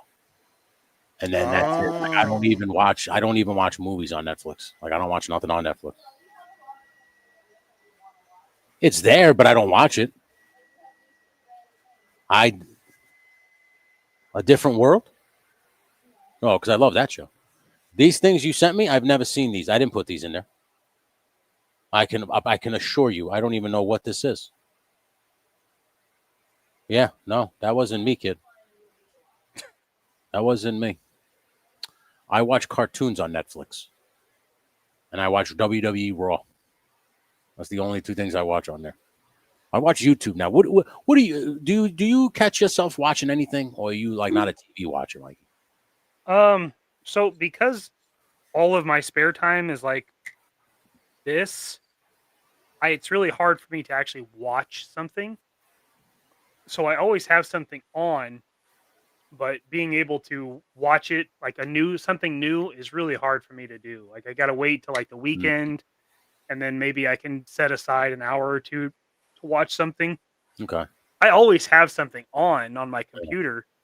Like lately, I've been running through Seinfeld lately. Yeah, Seinfeld's a great show. It's always something like I'm really comfortable with. It can just be on in the background, and I can look up and watch it, and then go back to it. And I'm not missing anything, you know. I don't watch any cable. I don't watch no cable TV. Like I said, I only watch Raw on Netflix now, and like I don't even watch wrestling regularly. I just because you know what it is YouTube has made things so easy now where like if you don't catch, let's say like for instance the Met game, like if I don't watch the Met games, 10 minutes after the Met game is over, YouTube gives me the full analysis breakdown of the game. So like I see play by play, I see every home run, I see every strikeout, I see Edwin Diaz saves in the ninth. So to me it's like, do you really got to sit there for 4 hours and watch a baseball game, or can I just catch the cliff notes after it's done and then just all right, the Mets now won, they're 58 and whatever. I see Pete Alonso did well, this guy did well. All right, I don't need to watch this. I don't have to sit there and watch the whole fucking game. Right. I got like that with football too. Like, I would rather watch Red Zone. You get the Red Zone channel where it's all just the teams in the red zone about to score, and they just switch to all those games. There's no commercials, and it's just like, well, why would I want to go back to regular football now when they just basically gave me the best parts of football, which is just the touchdowns, like all the good plays. That's true. That's true. But I like watching most of the time. I like watching the game. When they get to the playoffs, that's when you sit and watch. For me, like regular season football, especially if I'm being a Giants fan, it's like I'll just catch the cliff notes. I don't need to watch how they lost. I'll just watch. I can understand that. It's only in recent years has been being a Chiefs fan worth something to watch. Most of my life that was Chiefs football. Yeah, it's just like, oh my God, no, I don't need to see us blow it in the fourth quarter. Ugh. And even now, honestly, to an extent, is like, okay, we built a lead. Now I get to watch them turn this into a butthole pucker game because we refuse to Exactly. play defense or run up scores on people. That has been right now, like being a Giant fan, like the Giants are like a laughing stock, at least in the NFC. I mean, all over the NFL, but they're bad, man. So like you don't want to sit there and watch the Giants. Like you're just gonna get fucking frustrated, you know. So I have the app. It sends me the score at the end of the game. I look down. I go, all right, they won. All right, I'll watch like I said, 5 minutes after the game is over. You go on Giants YouTube. It basically shows you the breakdown of the game. Here's who scored, how they scored, who had the plays of the game, and there you go. All right, that's all I need. And I just and it translated over to wrestling as well. Like I used to watch Monday Night Raw, SmackDown, all that shit. Now it's just like I go on YouTube. I don't even have to watch. Like I'll just look at the thumbnail and see the title. Roman Reigns calls out so and so, breaks down, and then up, and I'm like, all right, well now I don't even have to watch it. You basically just told me what happened, like, so I'm good now. Now I know what's going on in this world. Now I'm up to date now. Yeah. When it comes to sports, I just want to see the plays. Like who made this play? How did, was it a good play? Like who kicked the most ass in the game? Sure. Things like that. Yeah, and like for me, like football is the only sport that I watch that I care about, and it's really just my team. Like I've never been somebody that watches, football all day, Yeah. Only in recent years have I been like, oh, sometimes I actually just enjoy watching a game where there's no stakes, where it's like, I don't give a fuck about either one of these teams. Doesn't matter at all to me, You know what fucked me up was fantasy football. Fantasy football really fucked me up because you start watching any team with that you have no like invested interest, and now all of a sudden you have a vested interest because now that player is on your team, right? And you're trying to get to the playoffs, so you're trying to win, especially like if you play in those leagues with money and shit like that. That's one of the reasons why I stopped playing fantasy football, because I was like, yo, man, I don't want to fucking root for the Eagles. Sure. Like if I have like, whoever the fuck their quarterback is, like, I don't want to have to root for him. So I was like, I'd rather just not do that shit. Fantasy football's fun for a couple of years, and then it's kind of like, all right, I'm good. Yeah, I never did it. I had friends that were super, super, super into it. Yeah. I mean, I have one friend that I'm not sure Mark wouldn't try to like eliminate himself if he didn't have football. Like he watches baseball. So I mean, I'm from Springfield, so like everybody is a Cardinals fan. Right? Okay. So like he loves Cardinals, and he watches other sports too. Like, but if there wasn't football, and he's a Broncos fan, so if he didn't have football, I'm not sure he would see much in this life to live for. And I mean, like that sounds ridiculous, but I'm fairly confident that's how he is. Dude, there's some people out there that they live and die by the teams. He does, yeah. I every year he starts a countdown and counts 99 days, giving an NFL player with the jersey number for that day until we get to kickoff for the first game. Every year. He does like 6 fantasy football leagues every year. Jesus Christ. I know. It's his entire life. Yeah, I know a couple guys like that. That just and I'm not saying it's pathetic, because that's ridiculous. I'm surrounded by fucking toys. Like I'm not shitting on his hobby. I'm just he is totally consumed by it. Like that is his life. And I'm like, he's like, dude, you gotta play this year. And I'm just like, no. No, because I'm so incredibly petty, because I just watch my team. Yeah. So if it comes down to it, and the quarterbacks I have to choose from are like Raiders, Chargers, Broncos. It does happen. Then I'm not going to pick one. Like I do not want, under any circumstance, to root for him. Exactly. because I'm a petty shit about it, like I'm like, no, I'm not doing that. No, if I can't have Travis Kelce, then I don't want to play, you know?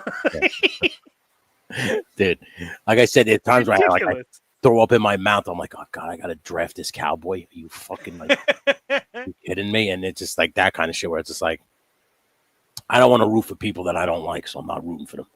Well, with the Cowboys, you know, especially because you know they're gonna fuck it up about 2/3 of the way through the season, and then what are you gonna do with those numbers? Exactly, Keys. That's the thing. But this is where the red zone channel comes in, because now it's only showing you scoring. So if you have fantasy football and you need to see, like, let's say I'm in New York and I have somebody on San Francisco. Let's say I have what's the Kettle, right? Kittle, whatever his name is. George Kittle, right? And I'm not going to see fucking 49ers games, but I'll see every time he scores on red zone. And at least I know my team is going to be doing all right and shit like that. So like that to me, like when you have a vest, like when you're in on fantasy football, red zone is the best channel, man. Oh yeah, I could definitely see that. I mean, it gives you all the information you need to know. And it's commercial free. I'll just continue to beat that dead horse. It's commercial free. Yeah, that's hard not to want. Yeah, you don't ever have to worry about annoying commercials. This Toy Visuals runs 20 plus teams one season. Jesus Christ. How many, like, how often were you on the app? Like, you must have been trolling the free agent market every single hour with 20 plus teams, dude. That's crazy. I mean, damn, dude. That's a level of commitment I don't have. Keys Collect says, "Stop rubbing it, Mikey. Sheesh, Jesus, really rubbing those heads." Oh, I'm rubbing it. NYC Figure Act in the house. What's up, bud? Welcome. What up? Yep. Appreciate everybody coming out and checking out Mikey on the. I gotta ask you, is that Obby's head? This? Yeah. No. Oh, it looks like him from here. This is old Jimmy Purvis. I said you was just washing Obby's bald ass head just.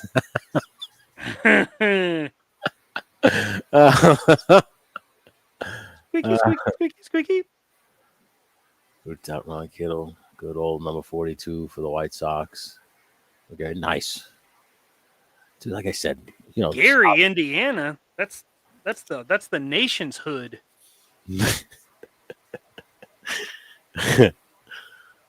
Gary, Indiana. That's the ghetto of the entire continent. I did not. I promise you I didn't.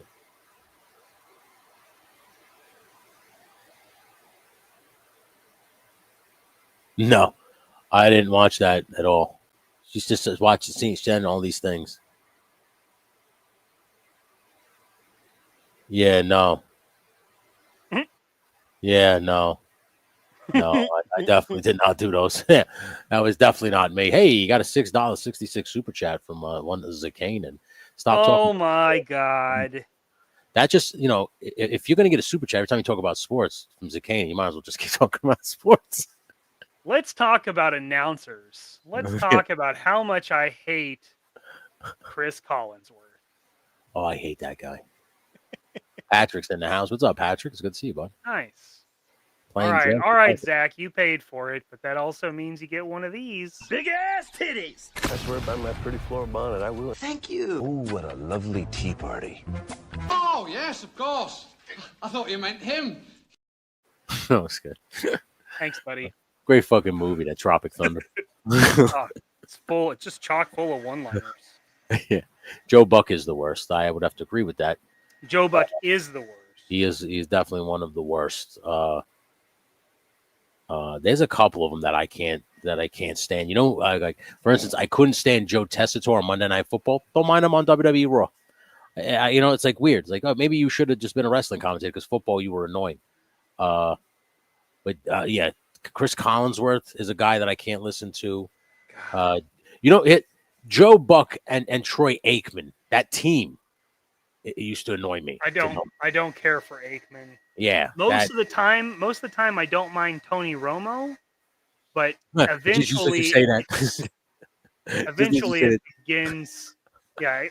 it begins to wear on me. Tony Romo makes too many weird noises in the booth. It's the noises. Yeah, It is yeah. the noise. Jim, I don't know. Jim. I don't know. I don't know, Jim. Oh my God. Fuck off, man. Yeah. Chris Collinsworth needs to punch in the. He's, you know what it is fuck. Does he still do Sunday Night Football? I'm pretty sure. Yeah, I don't like. Again, easy for me to just watch the Cliff Notes because the Giants. Whenever the Giants play on Sunday night, they put me to sleep. I mean, don't get me wrong. The Giants usually put me to sleep regardless. The Giants have a very boring offense. You know, they've never had that explosive offense that made you be like, "Yo, this is must watch." TV. They've never had like the greatest show on turf with the Rams and shit like that. They never had anything like that. They had Odell Beckham Jr. who made a couple of nice catches, but it wasn't translating to wins. The team wasn't good, So that's why when it comes to football, one player does not make the team. Football. That's why I love football because football is the ultimate team game. Yeah. Yeah, it is. Collinsworth sucks balls. Can't stand that dude. He talks like he was the greatest. I know he was a fucking white receiver. It's like, shut up. He's like, yeah, well, back when I played, everyone's like, shut up. You played for the Bengals, you bum. Like, shut up. Yeah. Yeah. Here's a guy. Here's a guy. Oh my fuck. Yeah. Yeah. Get all the way fucked, man. Here's a guy that doesn't want to hear you say that again. Shut up. Oh my God. Someone said they like Moose Johnson. He's got on my Moose. I used to love Moose with Tony Saragusa, may he rest in peace, and Dick Stockton. Dick, Moose, and Goose. Those three guys on Fox. I was okay, and I like he used to be on the Mets broadcast, and then now he's on Fox. Chris something or other. He's very good too. I don't mind him. I'm surprised my mom hasn't chimed in and said how much she hates Tom Brady. I haven't heard him call games yet. Is he bad? I don't think he's good, okay. But I don't think he's all that bad. But my mom has a very, very strong distaste for Tom Brady. So he could be the greatest commentator in the world. My mother would still hate his fucking guts. Just yeah. The best player was Jenny the Jet Rodriguez. That's very true. That's very true. Well, listen, Tristan. They were very good commentators together, but the greatest wrestling commentary team of all time will always be, and I don't give a shit what anybody says, Gorilla Monsoon and Bobby the Brain Heenan. I found, and I don't mean to say this, Mike, because I know you're not a wrestling guy, but they have my all-time favorite wrestling pay-per-view. If anybody wants to watch it, I have it on my playlist, on my channel, on my favorite wrestling events. 1991 SummerSlam from Madison Square Garden had my all-time favorite match on there, Mr. Perfect versus Bret the Hitman Hart for the Intercontinental Championship. It had the Macho Man marries Miss Elizabeth on that show. that one. Yeah, that whole show was good, great top to bottom, but it's the commentary. It was Roddy Piper, Gorilla Monsoon, and Bobby the Brain Heenan. And to me, those three guys, probably the best booth in wrestling history. I've had decades of watching wrestling now. I don't care how much time people have put in. A lot of people tend to tell me that Michael Cole's a great commentator. He's not bad, but the greatest commentary team in wrestling, it will always be Gorilla Monsoon and Bobby the Brain Heenan with Roddy Piper as the color commentary on the side. That's one of my favorites. There you go, the GOATs. Well, Gorilla and Bobby the Brain will always be the best. Bobby the Brain Heenan, to me, was basically what Charles Barkley is to the NBA now. Like Bobby the Brain he always had a joke. He was quick with it and always kind of said things that he was feeling, but he would say it in a joke. So he would slide that shoot under a joke, and he was very good at that. And the Mountie gets put in jail, exactly, Stu. Now we're talking. The Mountie wrestled Big Boss Man, and the loser had to spend the night in a New York City jail. Okay, and they show him getting processed in the jail, and then at the very end, he gets hit on by a gay dude in leather, and it was just real. It was a real funny event from top to bottom. It was one of my favorite. And you know what the funny thing was is like as the whole event is going through, they keep going and talk to Macho Man to see if he's ready to marry Miss Elizabeth. And at the time, they had a hotline that you could call and talk to Macho Man. It was the like not 1-900 number that you call and you could talk directly to Macho Man. And then before his wedding, and they kept going into the dressing room to talk to him, and he was on the phone with people. And he's like, "Yeah, Miss Elizabeth is ready. Don't worry, I'm gonna be there, and I'm gonna say I do." Yeah, and it was just like it was funny. All them promos. They also had a great promo where Bobby the Brain takes the WCW championship to Hulk Hogan's locker room, and he knocks on the door, and he goes, "On behalf of the real world's champion, Ric Flair," and then Hogan just slams the door, and he drops the belt on the floor, and he looks like an idiot. And it was just all of those little things that make that pay-per-view like one of the most, and it was over 30 plus years ago. So it's on YouTube. If anybody is a wrestling fan, highly recommend it. If you have never watched SummerSlam 91, if you have and you just don't remember how great it was, I'm telling you, you're going to laugh your fucking ass off. That event was great. One of the funniest fucking, like I said, one of the funniest implied jail love. Yes, too.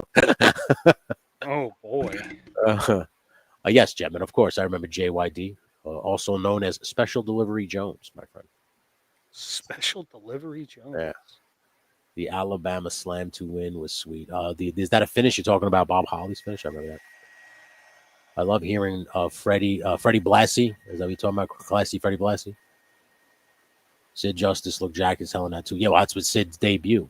He came out as a special guest referee. I remember that. But like I said, that was a great pay-per-view. Highly recommend. If anybody wants to watch old school classic wrestling that is entertaining at the same time. You know, a lot of times you tell people to watch old school wrestling and it'll put you to sleep because of how fast paced shit is now. But it's even like anything, dude. If I told you hey man, watch this game from the 80s, you know, like watch this basketball game from the 80s, because you're so used to like 100 3-pointers in this day and age, you would watch that game and be like, well, this is boring. Like I don't. Right. You know, so, but if you put on a game from the 90s with the Bulls, like I'm watching that shit with, it's airing live, you know. But like for some other people, who don't like the Bulls and didn't like Jordan, they can't sit there and watch that shit. It's boring to them. I mean, I can relate to that. I mean, if I watch a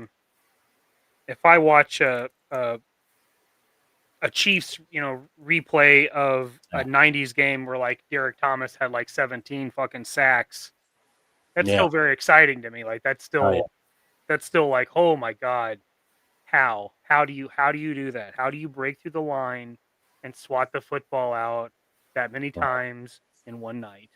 Yeah. Oh yeah. Well, dude, I can literally, every time it's on NFL Network, watch when the Giants beat the Patriots the first time. Like I can always watch that game. Like I'll remember exactly where I was. I remember being completely heartbroken when Tom Brady hit Randy Moss for that late touchdown, and I thought the game was over. And then to see the Giants answer back with that helmet catch, it was just all kinds of shit where it's just like, oh my God, and that game is unbelievable. I can watch that and never get sick of it. But other people, they're like, dude, this game was so boring. It was such a low scoring game because it was a defensive game, you know. But there's just moment, like you said, if you have a favorite player or a favorite team, that's always going to stick out for you, man. Always, forever. Oh, for sure. Yeah. Oh, you're right, Charles Young. He won with the Alabama Slammer, not his boss man finish. You're right. He just kind of slammed him out down and pinned him. Yeah, you're right. I remember that. Vince McMahon and Jesse the Body were good, but they weren't better than Gorilla and Bobby the Brain. Bobby the Brain, he to me was a bona fide comedian. He could have been a comedian, and he probably would have had a great career. Like he was on the level for me, at least, and I know this may be like a bold statement, but he was on the level of Don Rickles. Whoa, like that's what I'm saying. That's how funny Bobby the Brain was, and that's how good he was with an insult. He was just like Don Rickles. To me, if you were going to sit there and ask me like, who would be the Don Rickles of pro wrestling, I would Bobby the Brain Heenan 100% of the time, because like I said, he's quick with those funny insults. Every time he hits you with one, and you laughed harder than the last time. Well, thank you, Zakane. That is Rickles. I appreciate that, bud. Thank you. He goes, I think 100 3-pointers is boring. 90s basketball for me. Keys collects. That was the best era. the late 80s into the 90s, into the early 2000s, because I watched basketball right up until Jordan retired the second time. Like once Jordan was done, and like although when he was on the Wizards, it was kind of hard to watch because he was in his 40s and he was trying to carry a basketball team that he just couldn't carry. But like right after that, I was kind of out on basketball. And then, like I said, and you got now all it is 3-pointers. All they do is shoot 3-pointers. Yeah, it's all flash. They don't play defense. They pass the ball, they run down the court, and they just fire up a three from half court every single time.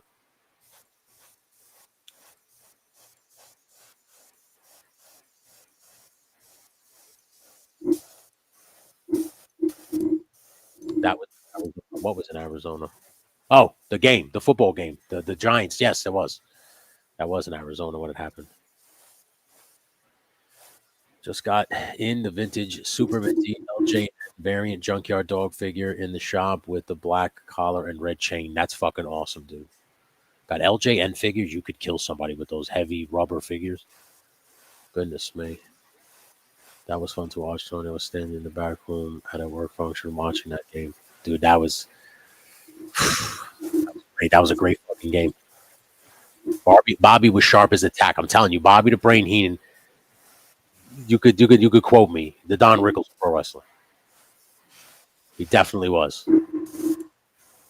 Of Marino throwing to Clayton and Duke. You know, Dan Marino to me is the one heartbreaking story that I always believed that guy deserved a ring. He should have got. He 100% did.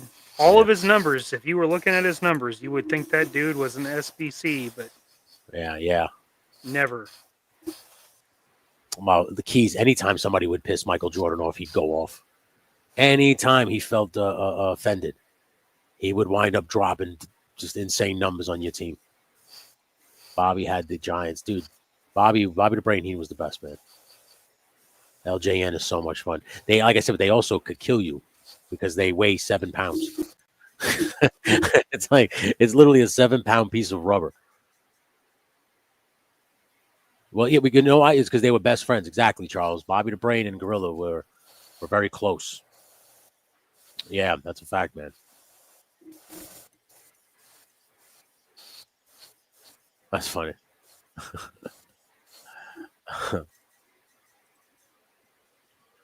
Do you have an online store? Yeah, Jacob, does your store have an online presence, bud? Yes, Marino is. I feel the same way. Dude, I think Marino, there's a couple of players where I feel like I wish that those guys, they deserved a championship. You know, Marino was one. I felt like Barry Sanders, as good as he was as a running back, was never going to win anything in Detroit. And that's why he retired, because he knew that he was never going to win anything in Detroit and they weren't going to let him go. Hey, James Lucas is in the house, bud. What's up, James? What up, James Lucas? How you doing? Marino and his boys gave my Bears the loss in '85, but it was needed to get their minds focused. Yes, because they came back and won. They won in '85, '86, right? Because the Giants won the next year. The New York Football Giants beat the Broncos in the Super Bowl in '86, right? Or '85, '86 year. I don't remember that Super Bowl. I remember the one with the Bills where he kicks wide right. That game I remember. That's the earliest recollection I have of the New York Giants.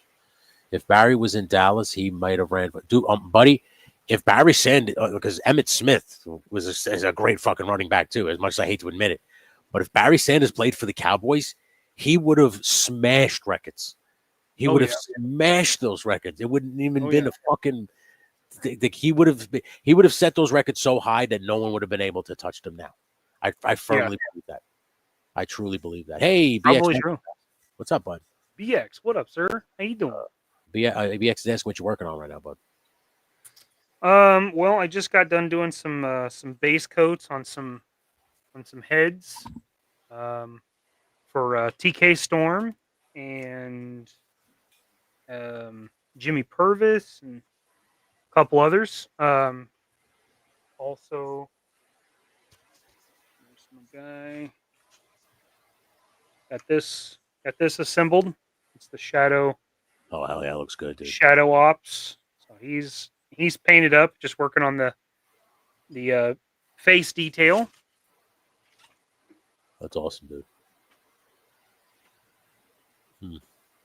I'm trying to find a good abstract image to put behind my LSWA thing here. Oh, I got some things cooking up. you like some just geometric stuff, Just, yeah, I kind of always, pattern kind of thing.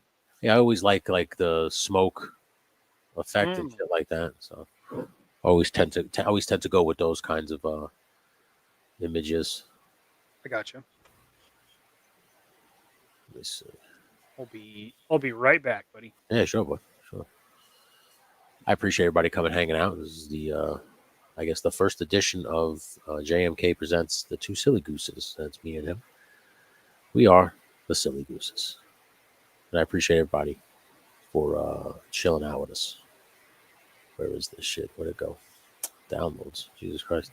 So right now I'm working on a picture for the semi truck that I'm making, the custom semi truck. And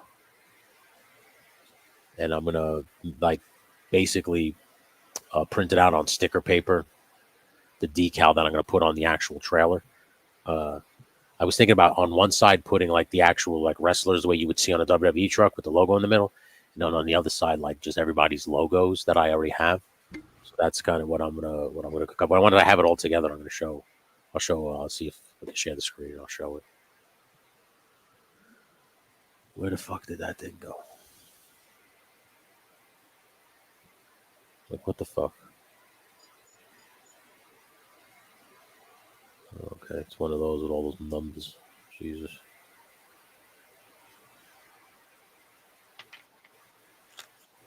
Huh. Yeah, I hate when I save something and I don't know where it went. Oh, I hate that. It's fucking annoying. It's like, come on. What are you doing to me?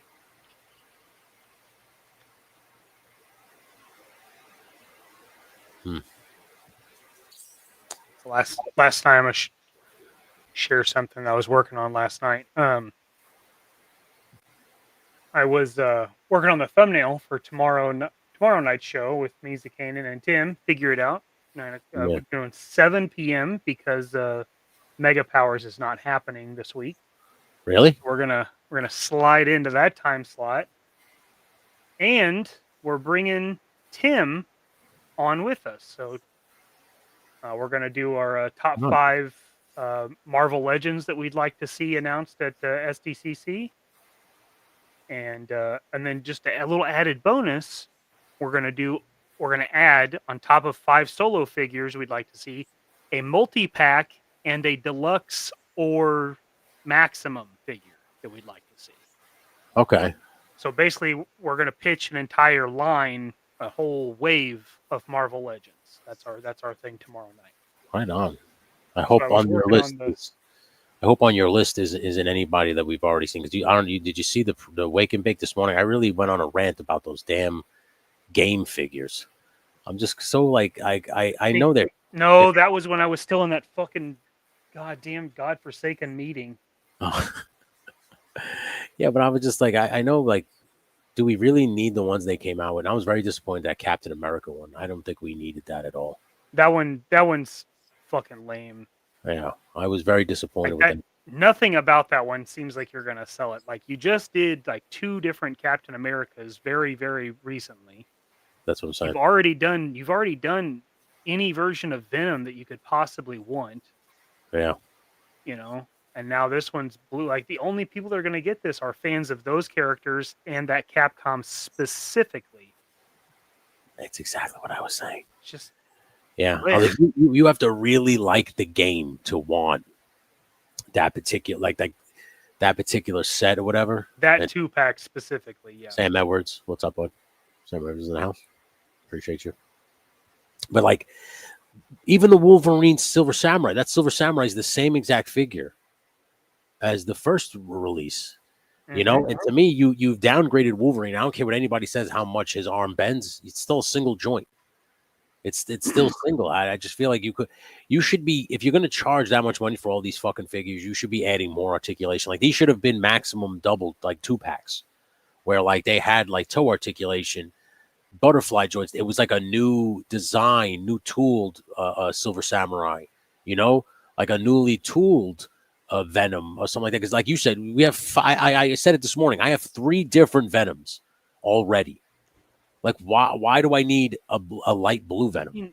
They just did this one.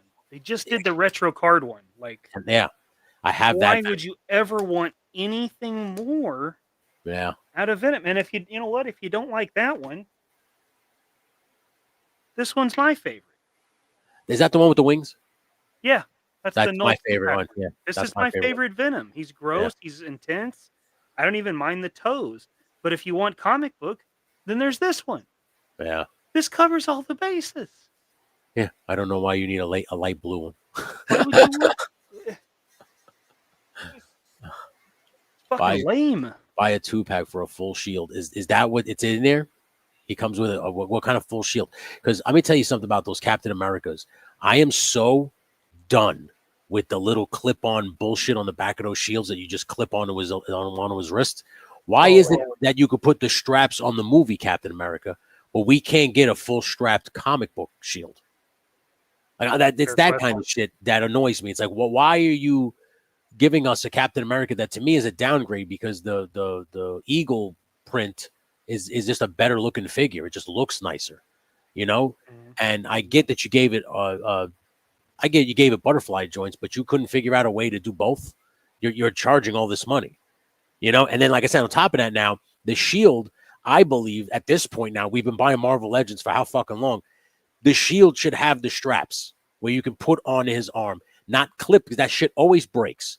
I don't know about anybody else, but I have broken at least 2 or 3 of those fucking clip things on the shield, and have had to literally just make my own straps out of small pieces of leather and what have you, and it winds up working out better for me than when the clip was on there in the fucking first place. You know, so it's I don't know. I'm just maybe I'm asking for too much. I always say this. Maybe I'm asking for too much, but I don't think that's too much to ask for. It's just like if you're gonna upcharge us for a figure that you basically just came out with a couple of weeks ago, then make it worth people's while. Like make them want to buy it. They give them a real like, oh look, this is a new shield, a completely new shield. It has the actual straps. He comes with hands that actually hold the shield and not just some shit you clip onto his wrist. He has toe articulation, because I was saying this morning that yes, Spider-Man deserves a maximum figure. I didn't think Hulk did, but I think Captain America he would want to get Captain America in some dynamic poses, throwing a shield, maybe diving out of the way, whatever. So I think that's why I said that these game ones, if you would have sold these game ones to me as a maximum line where they had all that articulation added as well as some better looking shields. Yeah. I don't think we sit here and complain about them. I think we're all excited to buy them. I think it's just because like you can't repaint something and say, oh, well, now it's a game verse. Like, come on, man. You know what I'm saying? Like I have this Venom. Sure. Like I have 3 Venoms. I could buy a 4th if you buy the other Spider-Man game verse Venom, the real big one from Spider-Man 2. Oh yeah. You know? That's what I'm saying. So like all of these options, and that's how you sell it to us. It's from Marvel vs. Capcom, because I don't know, maybe you don't feel this, but I feel this way. It's like you're just trying to capitalize on the success of the Street Fighter lines that are now dropping. So now you want to come out with the Marvel side. I think that's probably what it is. Yeah. Yeah. I don't know. I just kind of like you're not going to sell me a bag of goods here. Like I already have 3 Venoms. I have 3 Captain Americas. I have every single Wolverine I could ever want. You know, I don't know how many more Wolverines I need. You know, so I just felt, and if you were going to sell us on this, there should have been a lot more to entice us. This wasn't enough, in my opinion. I agree. So I wanted to do this is what I thought for the thumbnail for tomorrow's show. Okay. This was my inspiration. So hell yeah. Uncanny X-Men 141. This is the famous Days of Future Past. You know this because this is the poster I had you make for me for my Dio. Yeah, hell yeah. Okay, so that was what I wanted. So I was working on this. Oh, see, that's good. I get that. That's good. So it's all of the characters. Yeah, yeah. All the same characters. all with released instead of apprehended or deceased or whatever. Except for this Wolverine, because he's not released yet. You know, that's the deal. And Wolverine's blank on the original poster. So that 2-pack Wolverine's there. So I was working on this. And so I had the grid lap mapped out, and I had some of the names on it. And I was starting to put in thumbnails, and something happened, and it wiped everything out. And I had just gone through and saved all these pictures, and they were all gone. I have no idea what happened to it. Everything was gone. I lost everything. What the fuck? And I had to start completely over. I had to go right back through and find all these fucking pictures again. Yeah. Drop them to thumbnail space, you know, so I could put them in these goddamn spots. Oh my God, I was so pissed off. But that was what you're saying. Like, something happens, you have no idea where it went. No idea where it went. I had just spent 15 minutes sourcing all these goddamn images, and I had to go back into my history and find each one of them, bring them back up, resave them, retrim them. Oh my God, I was so fucking irritated last night. Dude, I've been there, man. I have had so many times where I like download a footage or some shit like that, and I'm like you can't find it. I can't find it. Mm-hmm. Like, what the fuck? And then like you even like go into the search where you just type it up and just see like search this computer, and just like please find it. Nothing. Yeah, it said, and then I'll go on Google and it'll say that I downloaded it. Right. And you'll click on it and it'll be like not found or something. Yeah. Yep. Or sometimes it'll be like right here, and I'm like, are you fucking kidding me? Like I so many times, man. But that was what it did last night. I went into my downloads and clicked on each one of them, and each one of them was like not available. And I'm like, how? I just fucking downloaded these things. Yeah. How are they gone? Where did they go? Like, yeah, where are you taking them? Where are you taking them? Where are they going? Where is the deal with my pictures? I just downloaded them off the internet. They're not there. Because he's my butler. All right, so I like this. It has like a water effect to it. I like that. And now we just got to grab some of those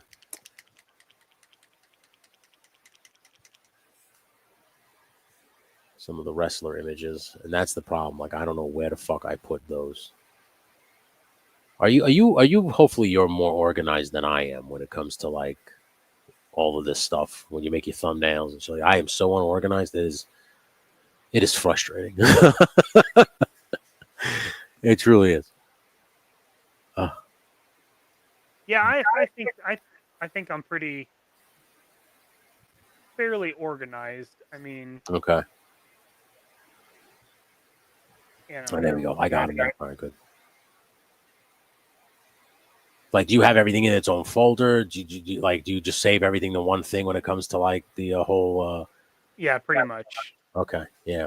So like, this is inside my JMK Custom Works folder. So from here, I can go into podcasts and go into figure it out. There's each episode and all of the elements that go inside of them. There's episode 32 with Chris from the World War Hell with Grindhouse Toys. Yeah. There's every piece of media I used. All the GIMP files are in here. I'm fairly well organized. I can tell this shit. I'm shit. Yeah, I'm like with LSWA. You have to be, because I have to make sure that I have all the wrestlers, their themes, what's going on. But like anything else, I am not good, dude. It is not good. I am like, God damn, you be better. Like, be better. You're doing this for other people too now. Yeah. It's like, come on, man. I see there's a lot of people in here too. All right, so I got a lot of from the Jack, Bobby Sapphire, DX Medic, Chad, Arrow, Don Curvin. I'm just trying to bring over like the wrestler, so now I'm going to put them on the actual like decal of the truck. All right, Infinite Rob, James Lucas, Jeff Areno. Woody was funny. Did you hear on the stream? Yeah, was it yesterday or Monday? We were on Woody's and Shane's for celebrating 900. And Yeah. Woody goes, Tony, because I'm always getting my fucking ass kicked. he goes, he goes, I wasn't going to ask. He goes, but I'm thinking about, you think you maybe could jack up my points a little bit so I don't get the shit kicked out of me anymore? I heard him say something about like he's just getting his ass kicked by a fucking blimp. No, he goes, I hang out. Really accurate. Yeah, he goes, I teamed up with the blimp so that I won't lose. I mean, that's smart, Yeah, for real, for us. I promise, Woody. I'm gonna switch some things around for sure because I gotta change some things and jack some points up for sure. I felt bad. I was like, Jesus Christ.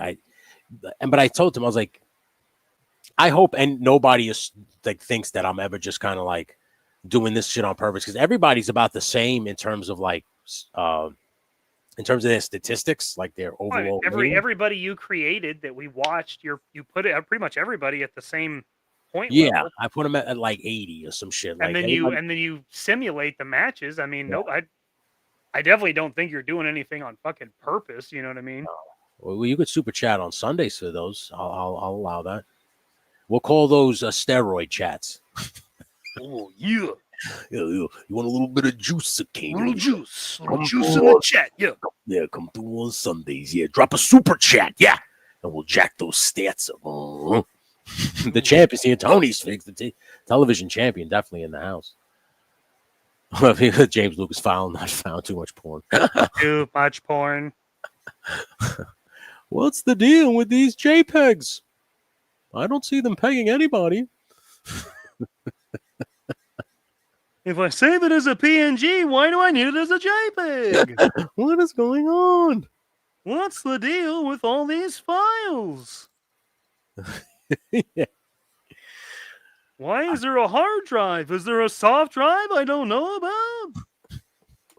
That's good.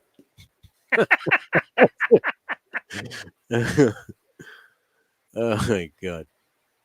I will say that I'll play off an old joke my buddy and I used to have. We'd be riding around, and I remember there was a head shop real close to my house. It was called Kaleidoscope, and they did piercings and all kinds of tattoos and all kinds of shit in there.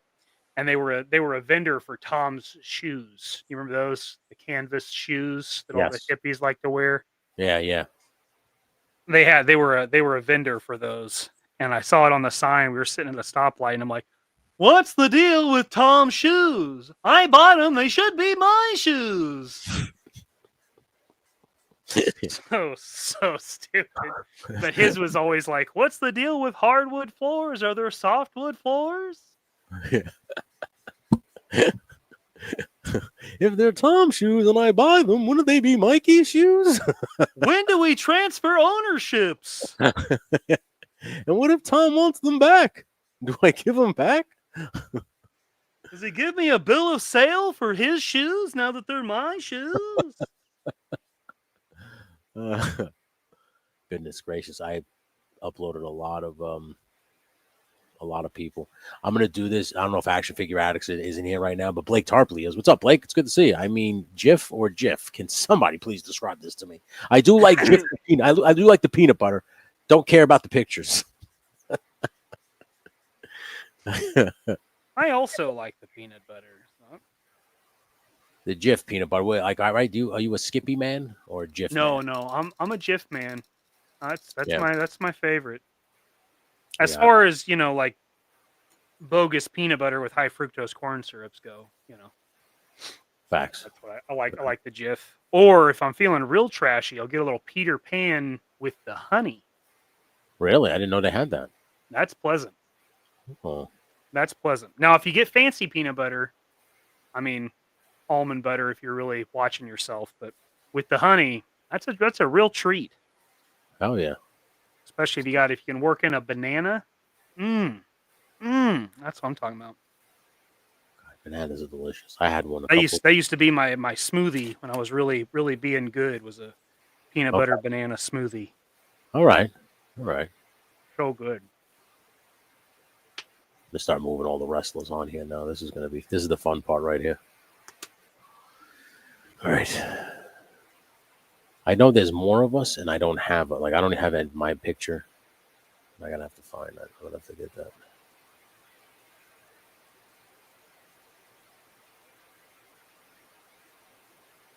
One point, I was really hoping to make a custom song for the Polly Pepperjack, and I just never have found that time. Yeah, whatever you can. I wanted to incorporate the Godfather music, Okay. but also metal, and All I right. just never got there. Like it starts with a do do do do do do do do, and then it would just be like you know, like go crazy. That's great. That'd be awesome, dude. For real. All right, so let's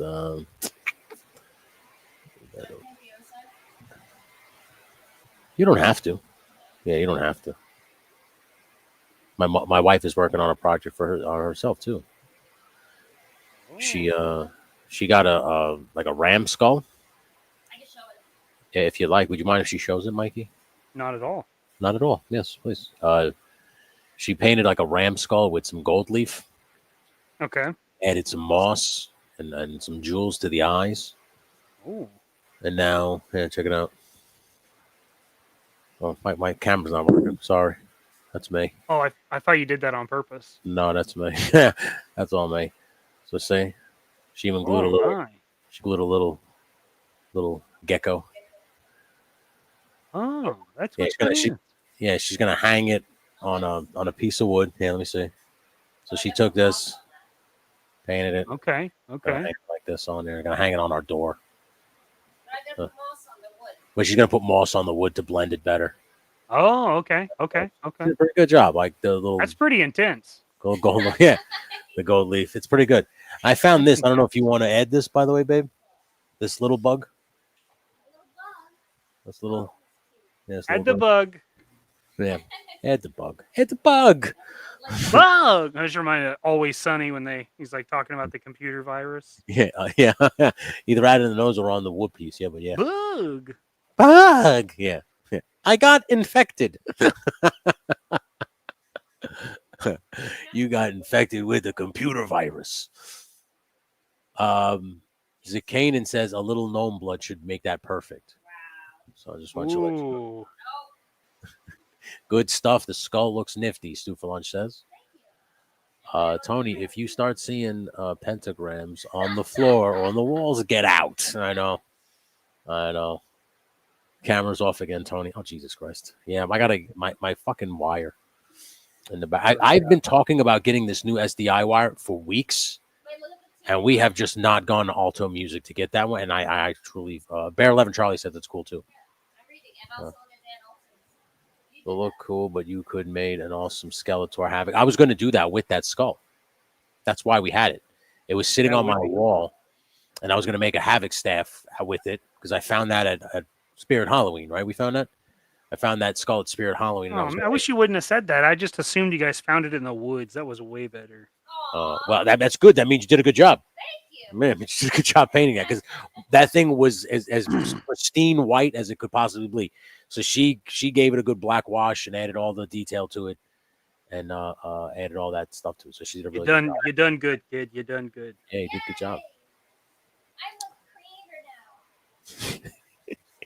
a creator now. Yeah, you are, my little creator. No, I think it would be in the garage. I don't have one in here. So, yeah, you just go look at the garage on the table. There should be one. It should have a black and red handle.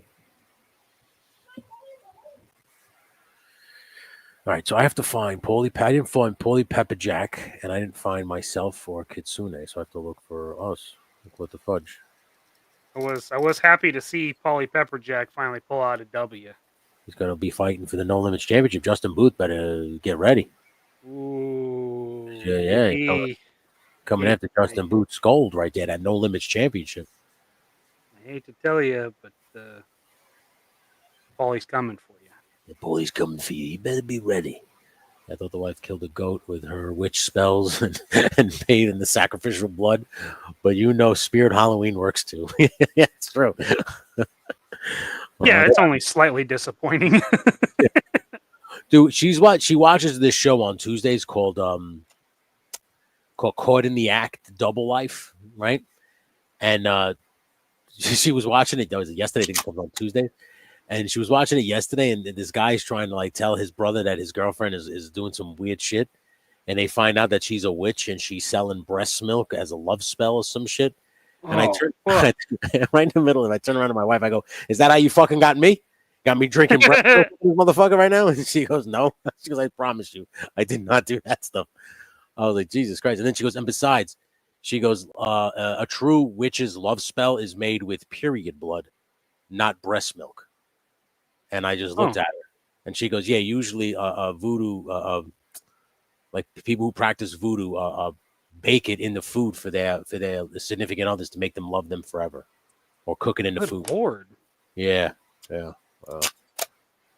Yeah, she's been, she always studies religions and shit like that. It's one of the things that, like I said, it's not just. So she's always one of those like beacons of information where you're like, I didn't need to know that. You didn't have to tell me all that. I would have been fine with being ignorant. I didn't need to know all that bullshit. Wow, that's intense. Who knew? Who knew? Yeah, bro. All right, just keep. Zach says that's true. What do you know, Zach? That's true about the menstrual blood, Tony. There you go. So she's telling the truth. So she's not a bullshit artist. That's good to know. My wife is also that fact. That's what he has. Kanan said. Yeah, Tony. Everyone knows that period juice is the key. Duh. How could you be so foolish? Come on, man. That's you didn't know that? 101. It's the first thing they teach you at which school. Wow, what a fucking amateur. I know. You want to be my latex salesman.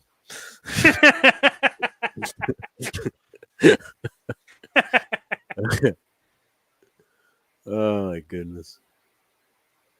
If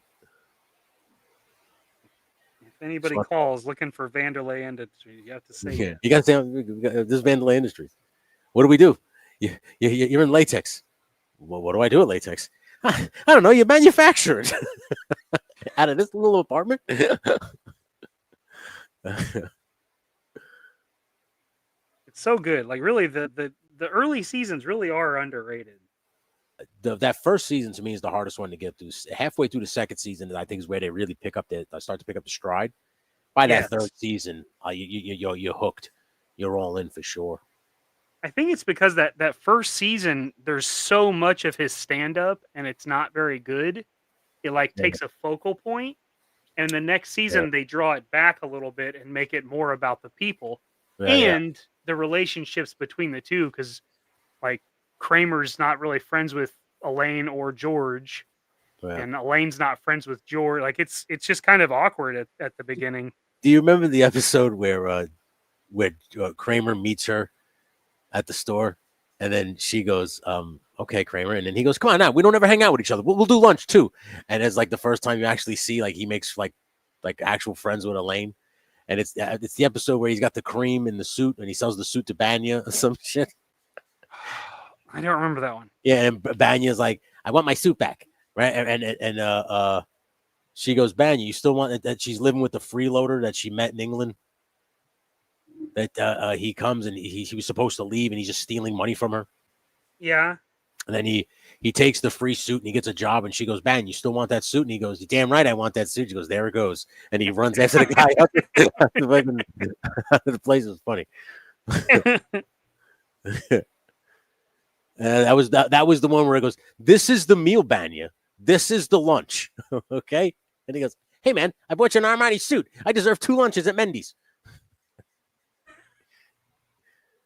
It's great though how George and Elaine have to hang out alone with each other for the first. And they make fun of Jerry. Yeah. That one I remember. That's been one that I've seen recently, actually. Where's the thing? What are you handing this movie for? It does, but they're all those things. What the fuck is that little screwdriver I used before? Hold on. You might be able to use this. Hey. There you go. George Costanza to me is probably the greatest television character of all time. He's a fucking doozy. Yeah. My favorite episode is where he when he's working for the Yankees, and his car breaks down, and he leaves it in the parking lot. And George Steinbrenner and Mr. Wilhelm think that he's like we're putting in insane hours at work because his car is always there. He goes, Mr. Wilhelm's he goes, George Steinbrenner is the first person to walk in here. He sees my car, and Mr. Wilhelm is the last person to leave here, and he still sees my car. Between the two of them, they think I'm burning the midnight oil. I paid for the big salad. But you had to have the big salad. Yeah, those are a fucking great show, man.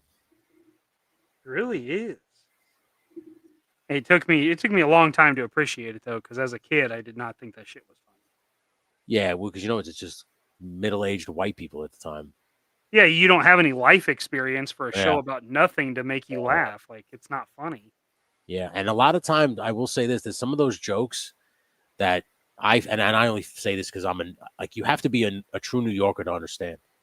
Like when Elaine starts explaining about the BQE and drive, because she was trying to get the one guy to the airport because he overstayed a week and she wants him gone, and she comes in and she comes into the house like a mess because she tried to get him there and she ran into traffic on the LIE and all that shit. And she was saying all that stuff. Like, if you're not from now he's stuck there for like another week. Yeah. And I said, if you're not from New York, you don't know any of those roads. You're like, what the fuck is she talking about? But it's because Jerry and Larry David is from New York. They're from New York, yeah. That they probably writing that joke, laughing their ass off. Well, it's funny. There's that episode where they go to L.A. when Kramer tries his hand at acting, and they're in L.A. and they call the cops, and the cops like, oh, okay, well, do you know where this is at? And he's like, ask George, he's like, do we know where that's at? And George is like, no, and he's like, no. And she's like, okay, well, you know where this is? Like, just talking about highways. And like, you know where this is at? And he's like, do we know where this is at? No. And she does it like 6 times. And it's like, that's how everybody feels with that joke about all the transit systems and stuff for New York. It's like, yeah, this is 100% fact. When they change the area code and it becomes long distance, and Elaine changes a number, and the little kid calls her because it used to be his grandmother's number. Yeah. And then she's like, the kid, grandma's dead. And she hangs up the phone. He calls 911, and the fire department bursts through the door because the little kid called him up and was like, my grandma's dead. And they went right in to save her. I think the last one I watched last night was the when they burned down George's girlfriend's dad's cabin. That was the cab. Okay. Last night. That's totally Kramer's fault, by the way. With the Cubans. Oh my God. Yeah. So it's got me looking forward to the next ones when he hires the Cubans. Oh my God. Yeah. The Dominicans are rolling them too tight. The Dominicans are rolling them too tight. They cut the crepes and they're like squirting out. Yeah, that's why you can never beat a Cuban. So good. I like when he goes, so good. These aren't real Cubans. We're talking about people, right?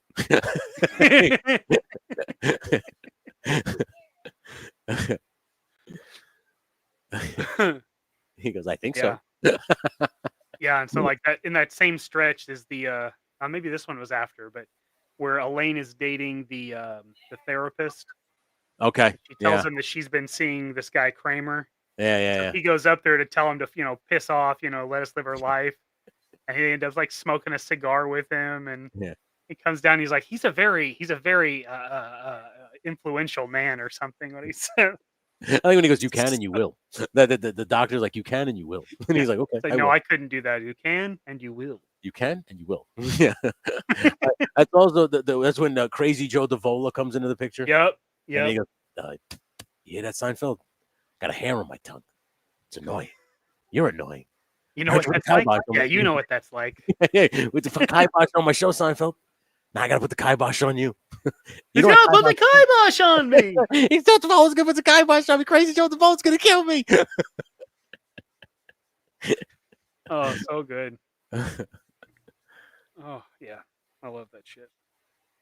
And Kramer tries to scalp the tickets, and he sells them to him, to Crazy Joe Davola.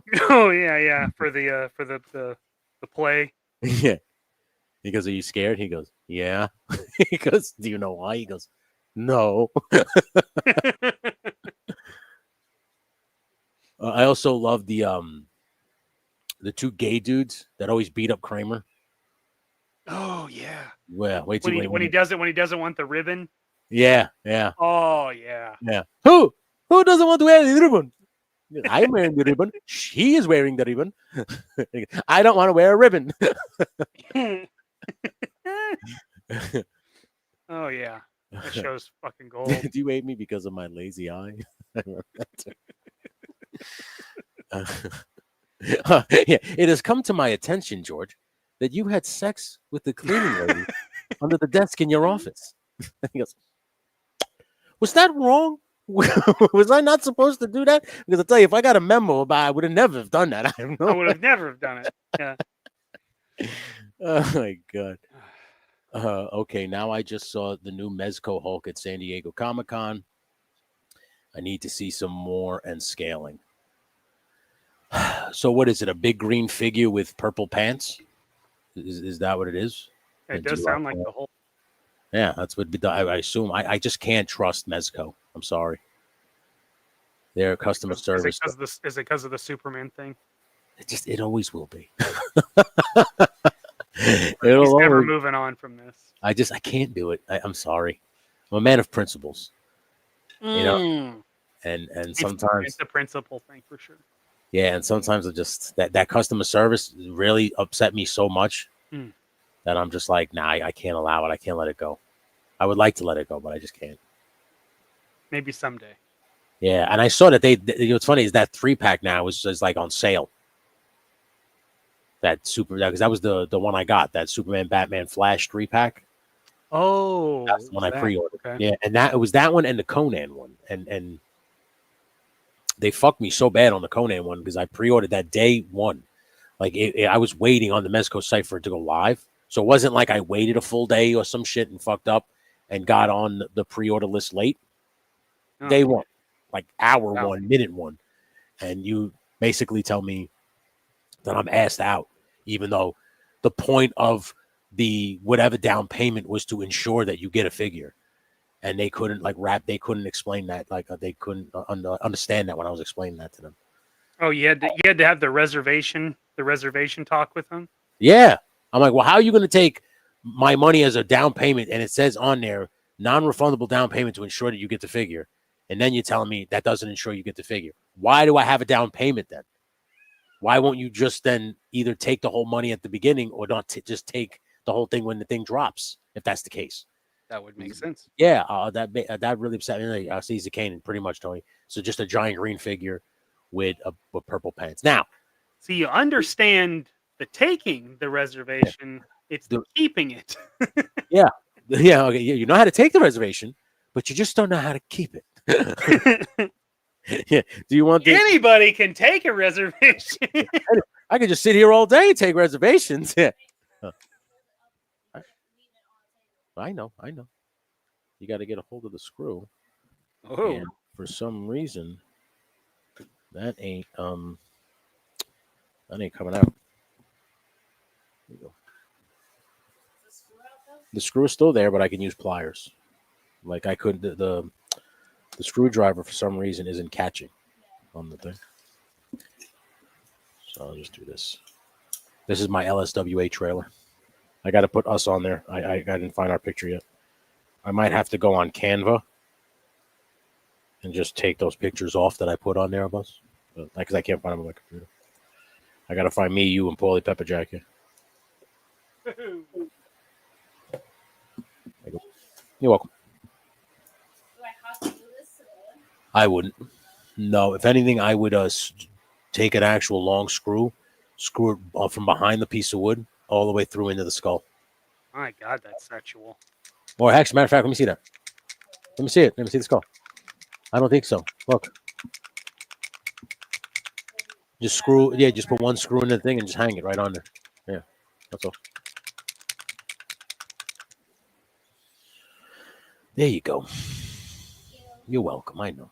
I don't know why you got to be so sexual with your instructions. Yeah. Sometimes you got to screw things hard. Ooh, shit.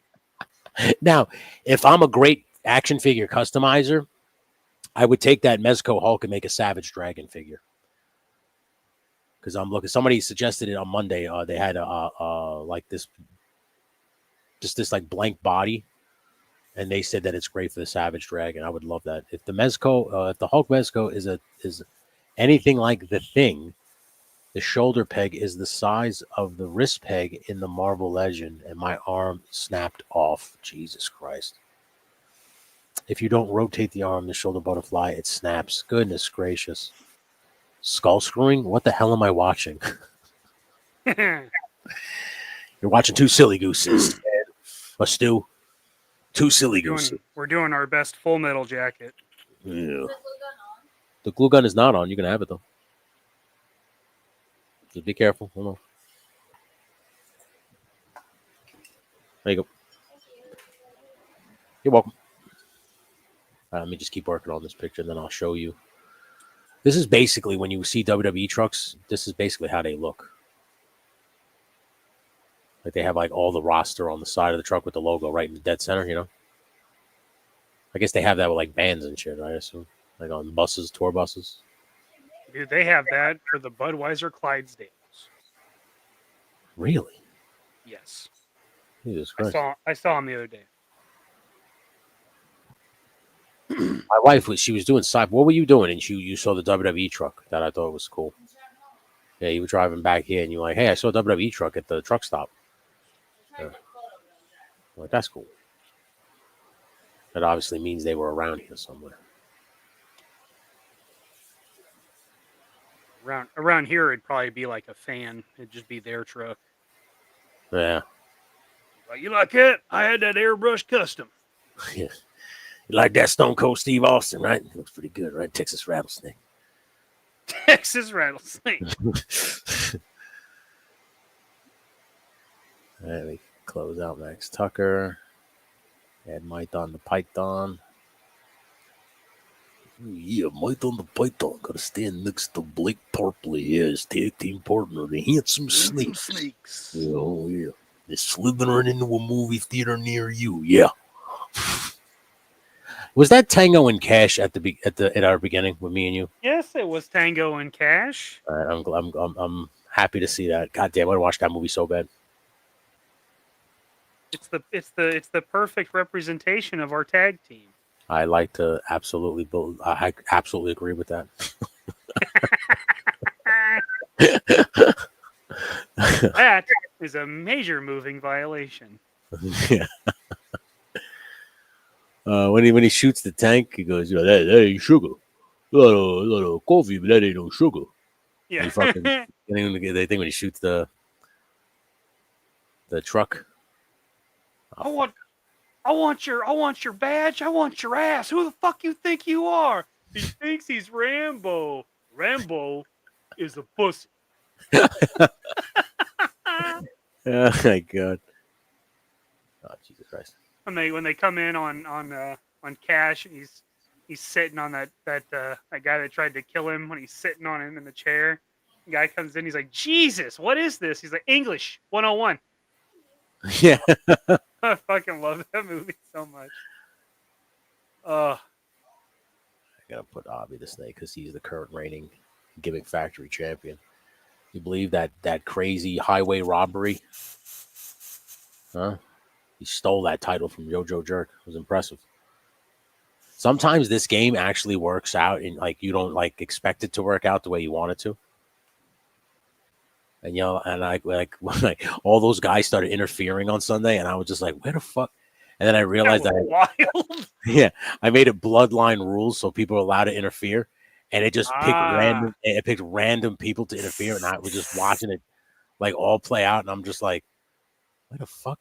Like, why is Justin Booth coming? Like, I was like, oh shit. I was like, okay, I'll take it. This is Bedlam, and I love it. It was random as fuck. I thought you did that shit on purpose. No, it worked out perfectly. Yeah, I loved it. Yeah.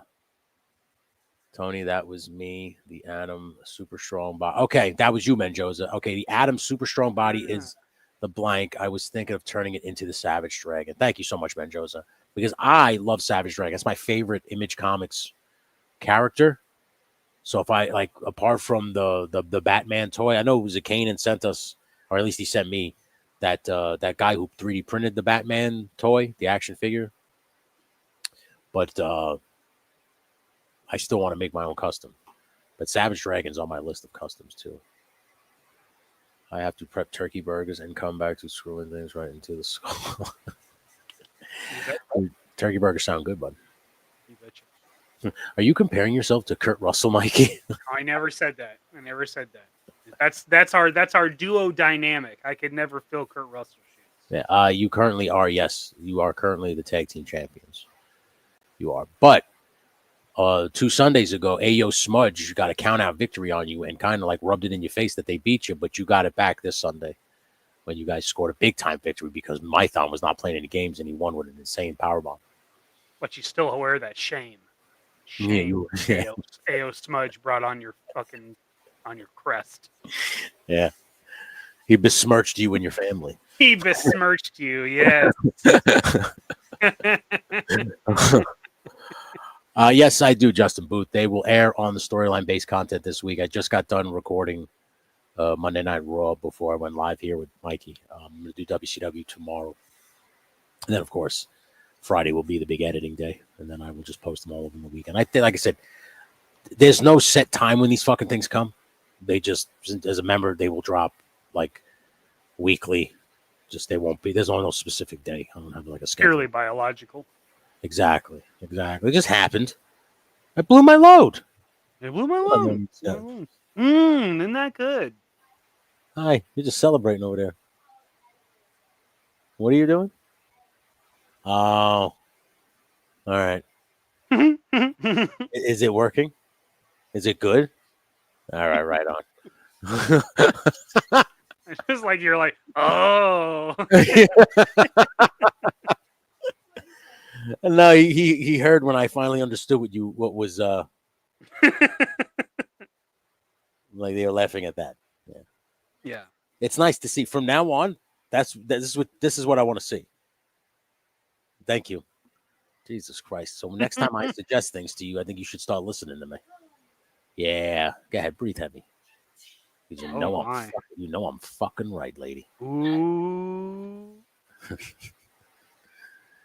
You're in trouble. All right, putting the Saponi werewolf on this poster. Yeah, so if you ever want to make a custom theme, anybody who's listening for LSWA, if you're a part of the LSWA, I will accept the theme. There's just certain themes that I cannot take out because I love them so much. Alpha Red is one. Nicotronis is another. I love Nicotronis. Nico's goes hard. Nico's song goes hard.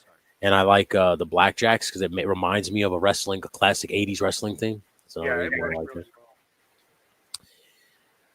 Peter Moline's theme is always funny to me because it's just Triple H. He is just Triple H. It always makes me laugh that I just took Triple H and copied him and changed his name to Peter Moline.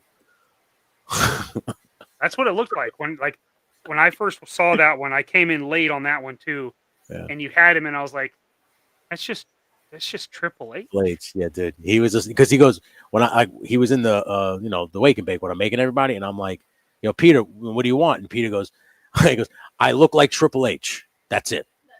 And I said, okay. Say less, fam. I feel like a teeny little garter snake. F me. The shame. That's right, Blake. The handsome snakes. They suffered a devastating count out loss. It was fucking embarrassing. To AO Smudge. I had an awesome gyro today for lunch. Been forever. It was so good. Ooh, buddy. I made meatloaf last night. That was so good. Like it was annoying how good it was because I didn't try. Ask Paulie Pepperjack, is he gonna tap this Sunday? Ooh, oh no, I'm sorry. Also, Paulie Pepperjack is gonna tap this Sunday. That's courtesy of Justin Booth, Mikey. He was like, I'm gonna make him tap, tap, tap-a-roo. Yeah, I got my eye on you, Justin. Yeah. Okay, all right. Justin Booth's in here talking shit. Okay. Oh God, it's one of the reasons why I fucking love the LSWA. Goddamn it, really, truly is fun. All right, we have. All right, I have to find us. I don't know where the fuck we are. I'll just go on Canva, download this. Oh.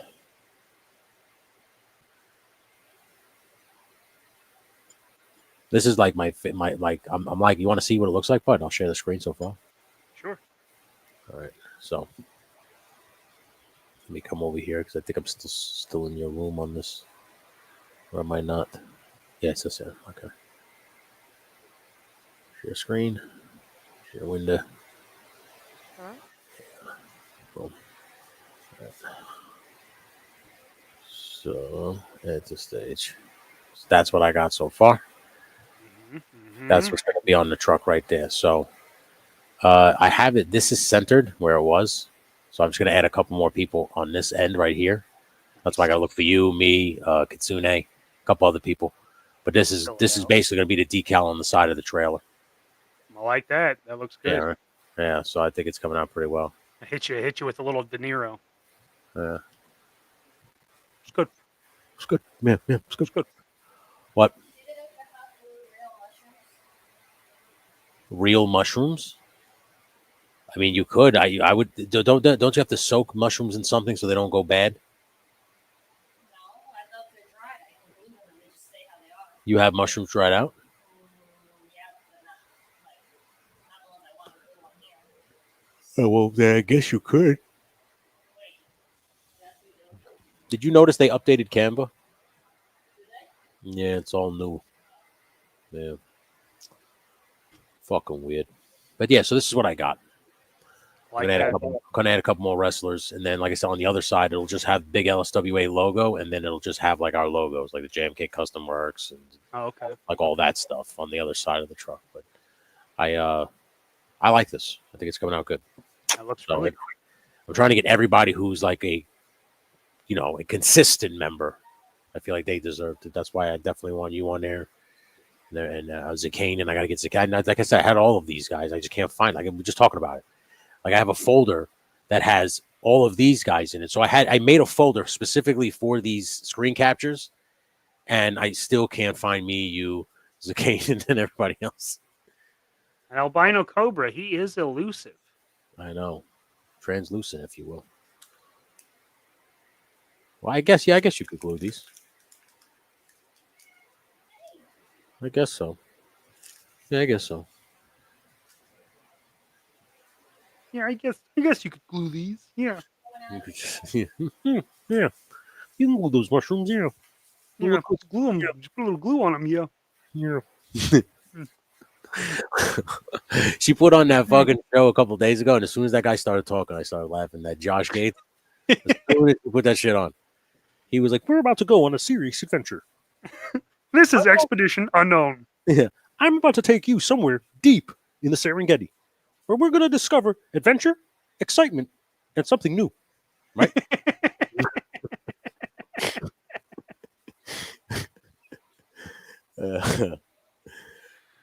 She used to get so mad at me when I would fucking make fun of Josh Gates. She was a big Josh Gates mark. I watched that shit for a long time. It's like I like the expedition. Like I like the inside. Like, obviously, they're not going to find anything because you'd already know about it, right? Like Yeah, for real. Yeah. But I like I'm just like, man, I wish I would have done that. Like I wish I would have gone into excavating history. That sounds freaking cool. There's a show I watch on YouTube where this guy, I think his name's like Martin. So he's an Asian dude, but it's a National Geographic show where he basically goes to like either lost cities or like fallen cities, and then he basically takes like LiDAR and all kinds of like drone equipment, and he scans the area, and then maps out the city. Exactly, and then I've seen some of that shit. Yeah, that's a great show. It's on. It's free on YouTube on the National Geographic channel. Like I said, all I do is watch YouTube now because you can find anything you need on there now. Like it shows. Really can. Yeah. Like I am so. It is in my personal opinion. I'm so done with like fucking with like cable. When I tell my wife, a lot of people think they like, I cut the wires, screw cable, but you still got to pay for all these goddamn services. I play for YouTube Premium. That's the thing. You know? Yeah, you're still paying for stuff, but I mean. I've been doing this thing for a while now where I just rotate what I'm paying for. Okay. So like right now I've got, Netflix and Disney Plus. Yeah. I'll go, I'll switch those out and I'll go like HBO and Paramount, or Okay. I'll just change them up so that I don't have 8 subscriptions and I'm only watching one. Exactly. I can only watch so much stuff, so there's no point in me having everything. Yeah. I'll just save it up and eventually go get that subscription and watch the shit I want to watch. I agree with that, dude. Like right now we have, YouTube Premium to me is one that I'll always keep because I watch a lot of YouTube and I don't want commercials. The commercials annoy me now. But Same. like right now we have Netflix and again it's just Monday Night Raw. But I told her we can rotate. Like eventually I'll go back to Disney Plus because she wants to watch some things on there, and maybe I want to catch like some of the Marvel movies and shit like that. And then like I want her to get Peacock again because there's some things on Peacock that I want to watch, including the WWE pay-per-views. And then we have HBO Max, which has a lot of like National Geographic, Travel Channel on there already. So I said to her, I was like, we could give Paramount Plus because we've gotten it before. I said, but like a lot of the stuff that you watch is on HBO Max. The only thing she would want to watch on Paramount Plus is some stuff on MTV, like that show I was telling you about, Unfaithful, the Caught in the Act show. That's on Paramount Plus. But I think the best way is to do that because you're never watching the same show. Like eventually you watch everything on Netflix that you want to see. And there's really nothing else there for you to watch. So at that point, why the fuck you paying for that subscription? Change it up, get something else, and watch something new. Yeah. Yeah, I agree with that. Yeah. And I mean, none of it's cheap anymore. Like it used to be. Like you're like, well, it's $6. Like it's not a big deal. Like it's not $6 anymore. It's like $18. Yeah, yeah. Everything is like $18. And they get you. Well, it's 4K now. We had to upgrade. Yeah, it's 4K, right? Yeah. It's like, all right, you fucks, you know what you're doing. You know what you're doing. Like I'm just like, this has come so far. Like I remember when Hulu was free. Mm-hmm. And was just a bunch of fucking movies and it was like Family Guy episodes. You're like, this is awesome. I remember I watched the Tick TV show on it, and I was like, my God, this show was fucking slighted. This show was awesome. And it got fucking railroaded. Like, it's so good. Yeah. But too ahead of its time. Like now, a superhero parody show would have been so good because everybody's so tired of the tropes. Yeah. But you know what worries me too is like right now everybody's talking about how great Tubi is, right? Everybody's on Tubi because Tubi is free. And how long before Tubi starts on $5, or this thing? Because like I said, every time a new one comes, a new streaming service comes, it shows up. It's only a matter of time, but it's free for now. And until it gets so many people watching it, then all of a sudden, now we can make a little bit of money on sponsorships. And they'll build into it, right? Yeah. Like it won't go from free to $15. No, it'll go $2 upgrade for something, and you'll be like, okay, that's worth $2. And then it'll be another $2. You'd be like, oh well, if you want ad free, then it's $7.88 or whatever. And you're like, okay, yeah, I'm really tired of seeing the same 3 fucking commercials 8 times in an episode. For real. So you pay for it. And the next thing you know, it's another $12 subscription. And then the next year they raise it $3. Like, motherfuckers. Yeah. You're right back to square one. All right. So good news. I found everybody. I found you. I found Sam Edwards. I found everybody that I had lost. Zakanen. There he is. The albino cobra. He thought you got away from me. You blend into that white little shit. I know. You white son of a bitch. Mm-hmm. Tony's over there like fucking Mac when he sees the predator, and he's like, "It's over there, behind those trees." He saw your translucent ass. Are those birds? Those are mushrooms. That actually looks pretty good now. You know what it looks like if you laid it down like that, like a giant creature that I could then use for like a back of a diorama and stuff like that. Like it looks like a fallen beast that now the earth is taking it back. Oh yeah. Yeah, it kind of looks like that. Yeah. Like she wanted to try to convert it into a dragon skull, and I said, well, why don't you just wait until Spirit Halloween opens, because it's only a month before they open it. I'm sure they're gonna have a dragon skull there. You can do all that stuff too. So just probably. this is a ram skull, so just make it a ram skull. Just, this is you get practice. You fucking paint it and figure out all the stuff you want to do to it. And that's what she's doing. A properly programmed Fire Stick can get you all that for free, $99. Okay. $3.99 is the best price. Here's my issue, grievance. I have had 5 different Fire Sticks, all of which have overheated and broken on me. Because all the components are right there in that little stick, and that thing always overheats. I don't know why. I've literally done it 4 different times. I've unlocked it myself because I learned how to do it.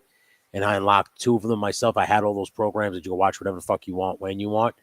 Mm-hmm. And every single time those goddamn Fire Sticks, they overheat and stop working on me. Every time. Fire's too hot. It's a little too hot, yeah. Yeah. Too hot. To even to a point where the sun on Wings of Pastrami. Even to a point where I had to break it apart, right? Just so I could see the chip and I could put it under a fan. That was the only way it would work. That's how fucked up my Fire Sticks would get. That's why I stopped using them. I was just like, you know what? I'll just pay for the fucking subscriptions at this point. Damn. Yeah. Damn. Yeah. That's Bush League. That's great. He's pigmentally challenged. That's yes, right. He is. Yes, he is. Was that a mushroom? It looks like a fucking... Yeah, it smells like dirt. Earth. Apparently these taste really good. That's earth right there. You're just smelling earth. The ground. I fall asleep to movie reaction videos on YouTube when I go to bed. BQ King. Oh, okay. All right. That's you know what I was watching? Yesterday I was watching this more simulated wrestling. Sometimes I go to sleep to like stop motion action figure stuff. That kind of stuff. Like just stuff that I know, like almost like a brainwashing thing. Like when I fall asleep, I'll just listen to it. Like hopefully it'll stay. Like if they're doing tutorials and shit like that, sometimes I'll put on. You'll just wake up with the information. Never had anyone tell me about overheating. Yeah, grievance. I wish I didn't understand it. Every single one overheated on me. I could not understand it.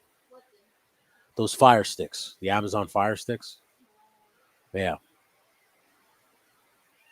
And there's only but so many times I'm gonna like buy those things before I finally go, you know what? Like I said, I'll just pay the $9.99 subscription and get whatever movie I need to watch when I need to watch it.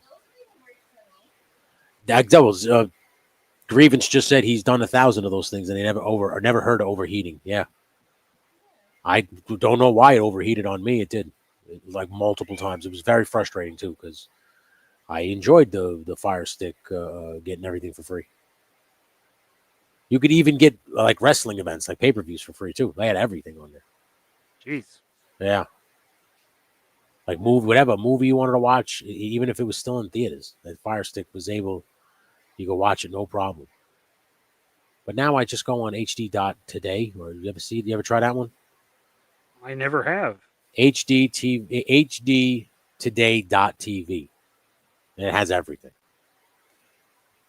Every movie you would want to watch, the ones that are out now, you can watch Superman. It's a cam copy, but it's there. Oh, okay. Yeah.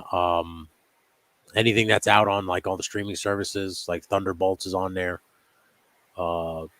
Anything that's right, like new, you can go on there and watch. You can't tell that stuff on his stream. Why? Okay, you shouldn't. Go buy the streaming service. Don't pirate things. That's not cool. Don't pirate things, guys. I don't pirate things, but if you were going to have the pirate's life for me, yo ho, you didn't hear it here. A good documentary of the Roman Empire is a fun Saturday night. Dang, I'm getting old and boring. That's not true. Arg, exactly, grievance. Arg. Yarg. Yeah, that's a fact, dude. All right. All right. I can't put everybody on here because it's getting really overcrowded right now, but it's pretty good. What does that cat want now? What do you want, cat? What do you want, you cat? You son of a bitch. You feline bastard.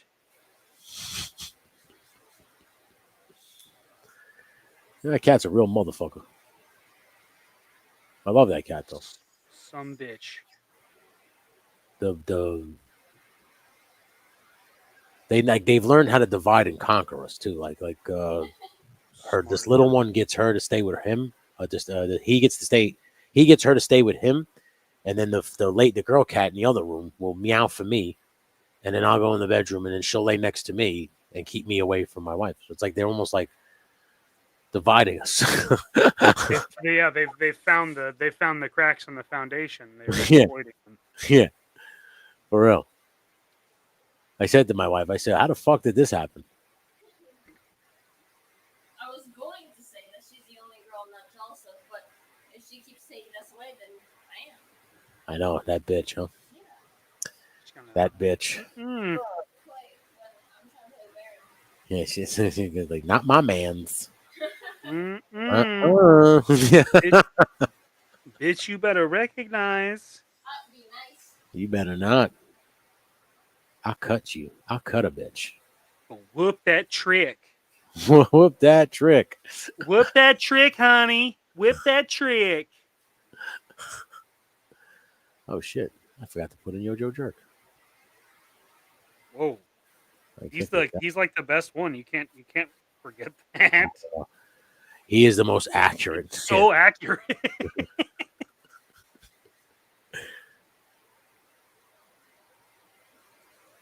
He truly is. He's one of those ones that I'm so proud of. Yeah.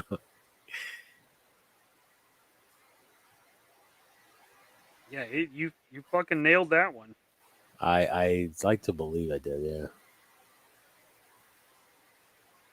Okie dokie.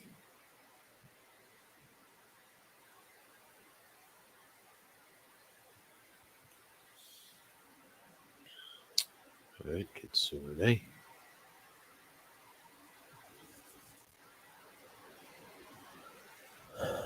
Whoopsie.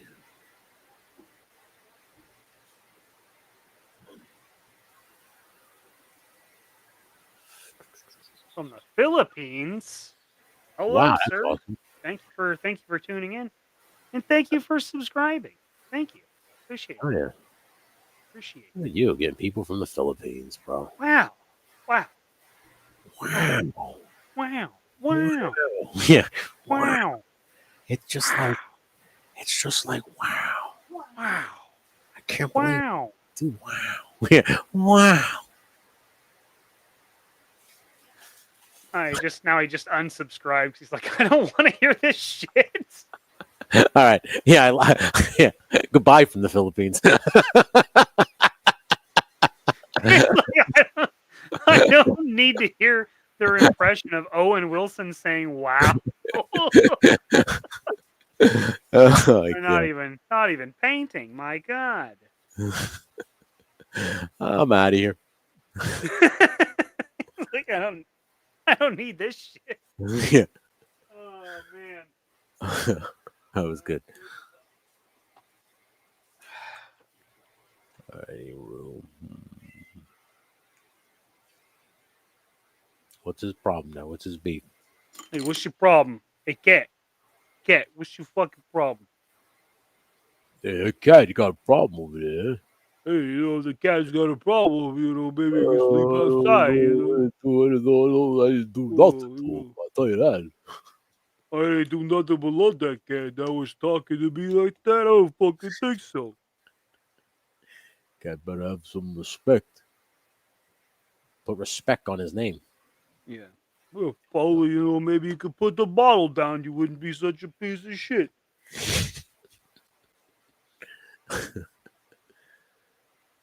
I have Tony's fig standing in the most condescending way possible.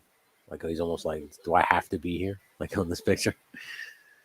I'm only here because I'm being paid. Something makes me think that that's very, very accurate.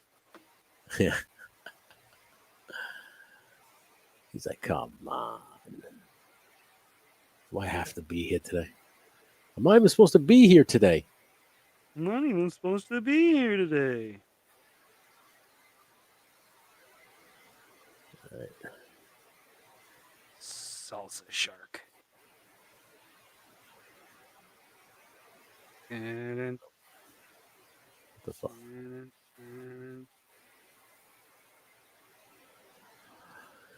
Huh. That's pretty good. I like where we're going here.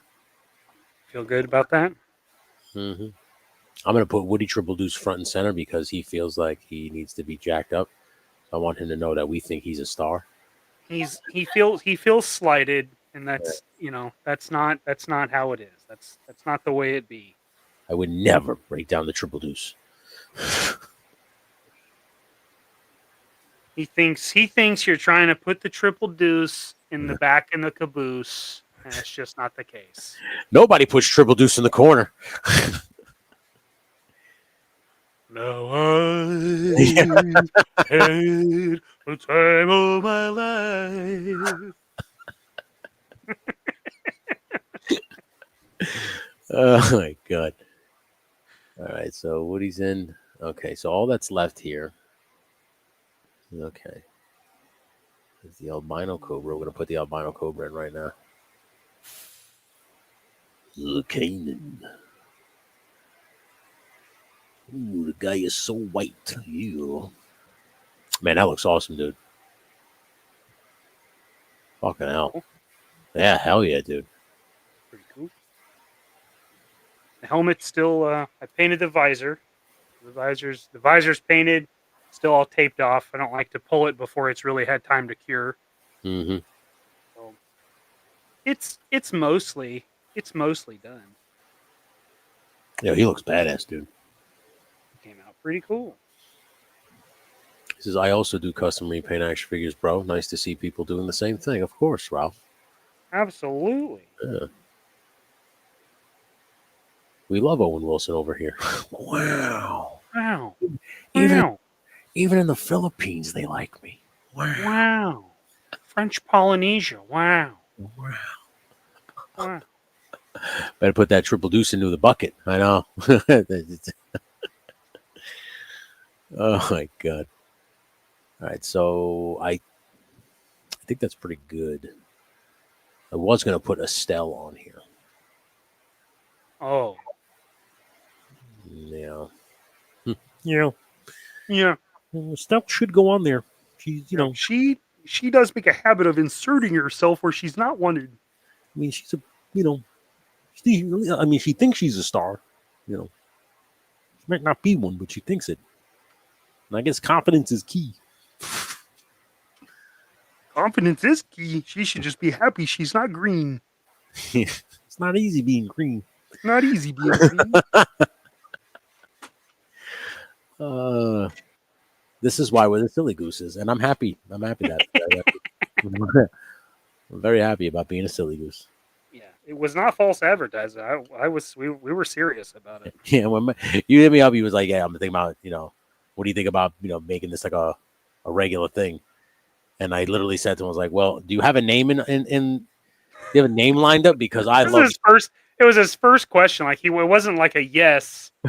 Do we? No, it was like, do we have a name? And I'm like, yeah, I didn't even give him an official response. I said, "Do you have a name for this program? Because I like the two silly gooses." I think that's a great name. And well, he wasn't wrong. You sent me that picture with the way you put our heads on the gooses. Oh yeah, the AI gooses with the dude, heads. I was and then he laughing so hard. Cartooned it for it and sent it back. I was laughing so hard, and I went back on to the Chat GPT and I go, "Can you make this like a cartoon?" And perfect. It made it a cartoon. I showed my wife, and she goes, "I would put that on a shirt." She goes, "I would wear that on a shirt." And that's why I said it to you. I was like, "Dude, yeah, like the logo you designed with this cartoon."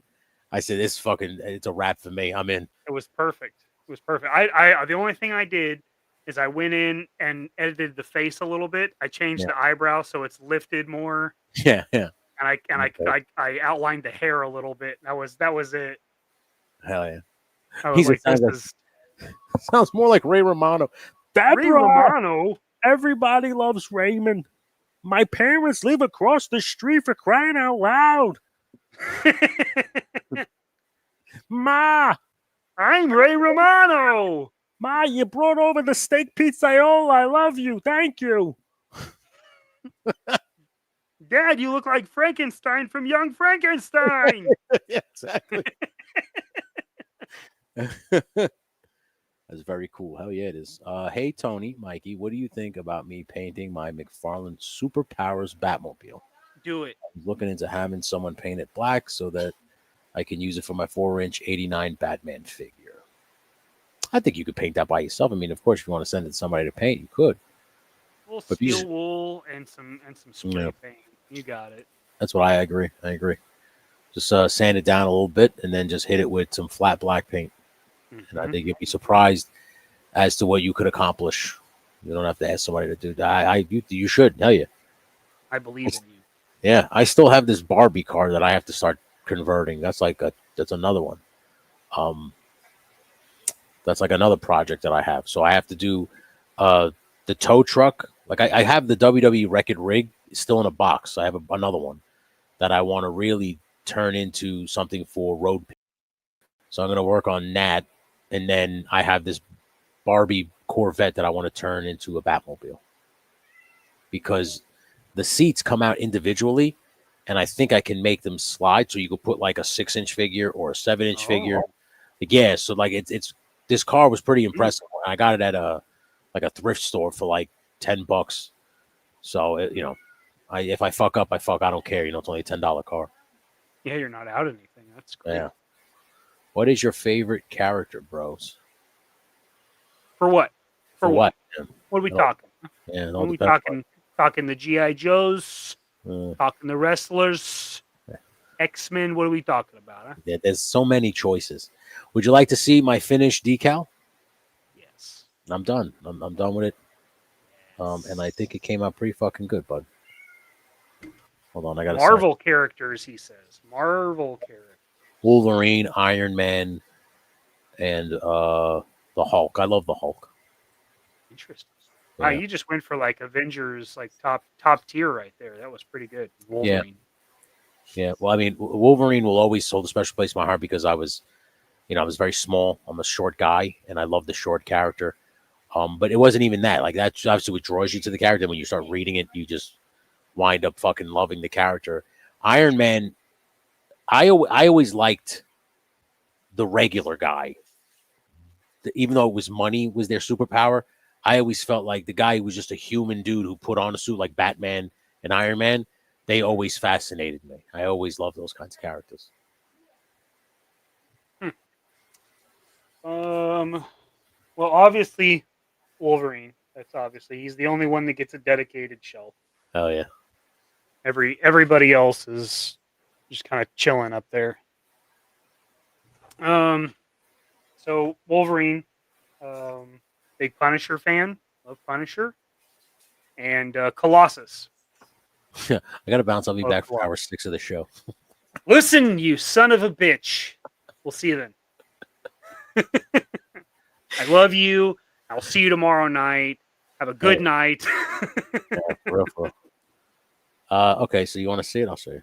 Show us the Jeez. money. This is all done now. Oh, that is good. There you go. Yeah. What? I said it's all done now. Clean the wax out of your ears.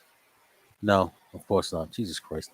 You It's got all some done. wax in your ears. It's all done now. You see Woody is front and center. Right Is in he the middle. a star? He is He a is a star in star. my book. He is a star, god damn it. Yojo Jerk, as Mikey said, he is too It's so spot good. on. It's so good. Hold on, you want me to make it bigger so everybody can see it? I guess. Oh, you're right. Thanks, babe. Way to go, Fox. Yeah, She's so smart. she's so smart. Wicked smart. She sits there with her smats. She's so smart. Yeah. Do you dry clean your smarty pants so they machine wash? You better be careful. Those smarty pants might shrink if you dry clean them. You got to be careful. Cold water only for the smarty pants. You came up with Smart Pack, didn't you? You smarty pants. Look at you. Real smarty pants over there, huh? Little smarty pants. Oh my goodness, she just showed me your tits. Good Lord. Good Lord. Good Lord, I just saw her tits. She's got smart tits too. The wicked smart. Wicked smart. Oh my goodness. You just made me wicked had.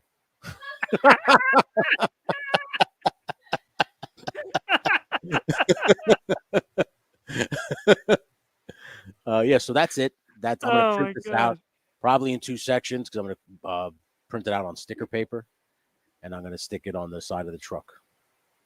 Oh, and Estelle did make it. That's good. Estelle did make it, of course. Picture it, 2025. I find myself on the side of a poster for a decal for a truck. I'm gonna turn all the men on as they drive down the streets with me. There's no telling how many trucks I found myself inside, but this was the first one I was on the outside. It's the first time I've ever seen my face on the outside of a truck. Usually I have my face buried deep inside. I'm always used to the full spread, but it's never a decal.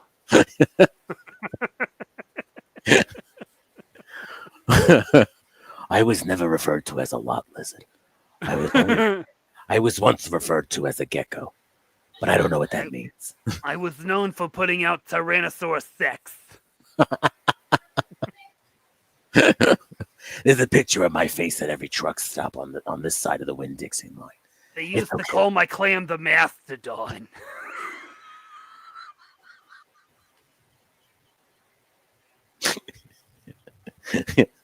My clam is truly Peterbilt. You understand?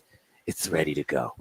You can run it over whenever you want. You understand? This isn't a Volvo box. This is Peterbilt. This is Peterbilt, just for you. It's built Ford tough. Oh, like a rock. I got a Chevy box. Yeah, I used to love those commercials. Hi, Bob Seger. How could you not? Bob Seger. Oh, like a rock. Yeah. Hell yeah, man.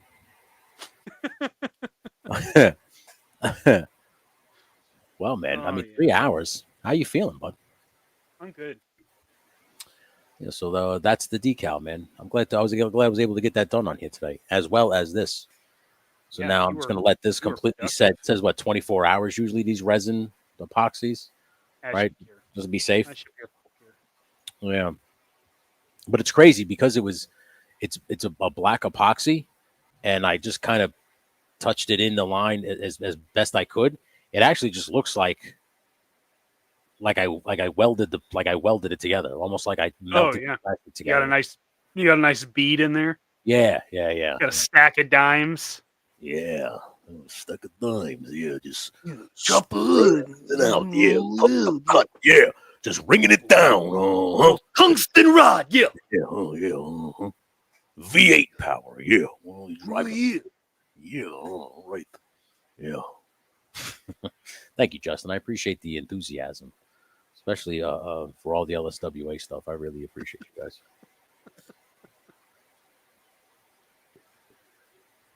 Mikey's Estelle's voice makes him sound like a chick from Boston who was also a chain smoker. My Estelle is a relative. Dude, I tell you, base Estelle there's this old lady lived down the street from me in Queens. And every time we would hang out outside, she would open the window. Get out of here. You're not supposed to be here. It's too late for this noise. Used to say, shut up. All the time. Shut up, are you? Shut up, lady. Here. You got to shut your mouth. My Estelle voice is based on a character that the same buddy I used to do the Seinfeld bits with. He was my soundboard. It's the kind of shit we did. He came up with this voice. One of my buddies went to Missouri S&T, which is a school, but it's over by St. Louis, and he had a night job. It was the DJ. Okay. And his DJ name was DJ Log Jammin', like the Big Lebowski, the porn in the Big Lebowski.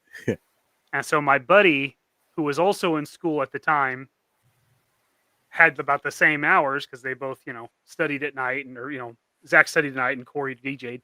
So he would call him at the radio station, and this voice was one of the first voices he came up with at the radio station.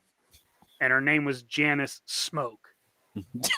And that was her voice. She'd be like, "Hello, is this DJ Log Jammin'? Oh, I love your tracks, the saucy beats." And she I'll would tell you, just give him shit. And I don't think he ever found out while he was there. Like, I think like when he came back, I think he was like, "Was that you?" yeah, But while he was there, I don't think he ever knew about it. Like, everybody oh, knows one lady like that, like the chain smoking lady that had one too many, and the voice sounds like shit. And they always make her sound like she's like from Boston and New York. They always do it. Like when you're doing raspy, it's really easy to go slide into the Yeah. Northeast. Yeah, it's really easy. Yeah. And forget to pronounce your R's, right? You forget just like it falls right out of your vocabulary. It truly it does. It's a natural thing. It's purely biological. Exactly. Next thing you know, you're just sitting there going, "Picture it, 1976. I was hanging out with the Beatles. And let me tell you something. Yoko Ono wasn't the only one to break those boys up. I had something to do with it, too." George Harrison's pork sword was so thick and meaty, the girth on it.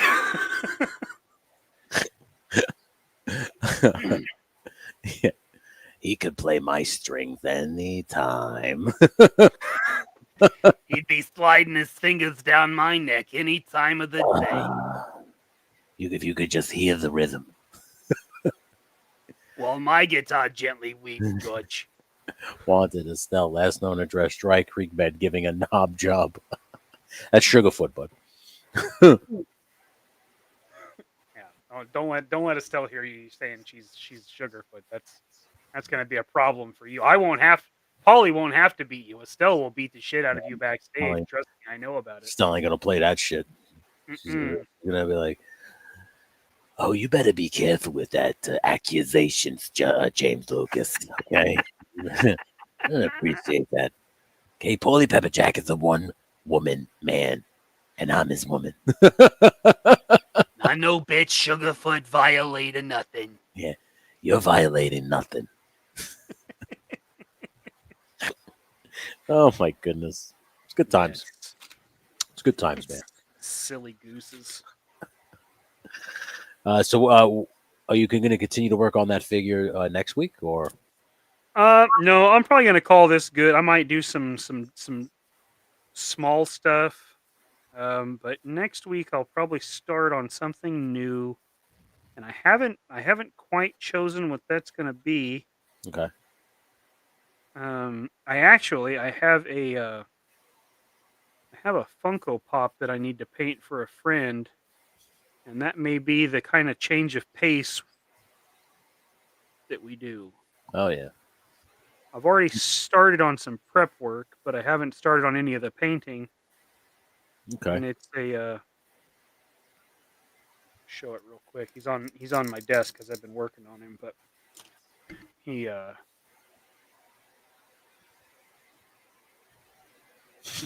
it's a Mike Myers. Oh shit. Okay. So basically, he said that they just thought the paint looked like shit, and they just wanted me to redo it. And then he decided that he wanted it to be a 50-50 split. So half of it's going to be Mike Myers, standard, and then this side's going to be like the clown costume from his childhood, I guess. I'm not a horror fan, but that's what they want. I assume they're referring to. I think that was the one with Rob Zombie, right? So it's like this. Okay. This is what the face is. Now I found pictures of the body and stuff, so that's why I've started filling this in. Is because that's going to be vertical stripes, and then I'll have to do the fuzzy the collar. Yeah. On there and on his wrist. So this is something I'm working on. So I might start doing that one next week. Oh, yeah. Do all that. Oh yeah, that's awesome, dude. Do some sculpting and some painting, and yeah, I've had it for a while. I need to get it done and get it to him. So that will probably be what I do. Well, that's awesome. It's awesome. Are you using like epoxy sculpt for that stuff? Yeah, I'll probably use green stuff is usually what I use. Okay. This green Yeah. stuff has. Oh, hi Moo. How are you? That's my grandma. Aw, Grandma. Dude, you got visited by Mama Kukovic, Grandma Kukovic, Papa Kukovic. My family's very supportive. That's family love right there, for real. Yeah. It is. It Yeah. is. My core family's very, very supportive. Yeah. I go live, they say, "What the fuck is that?" I think they still say that, but they Yeah. just pretend to like it. You don't realize like how much effort this takes.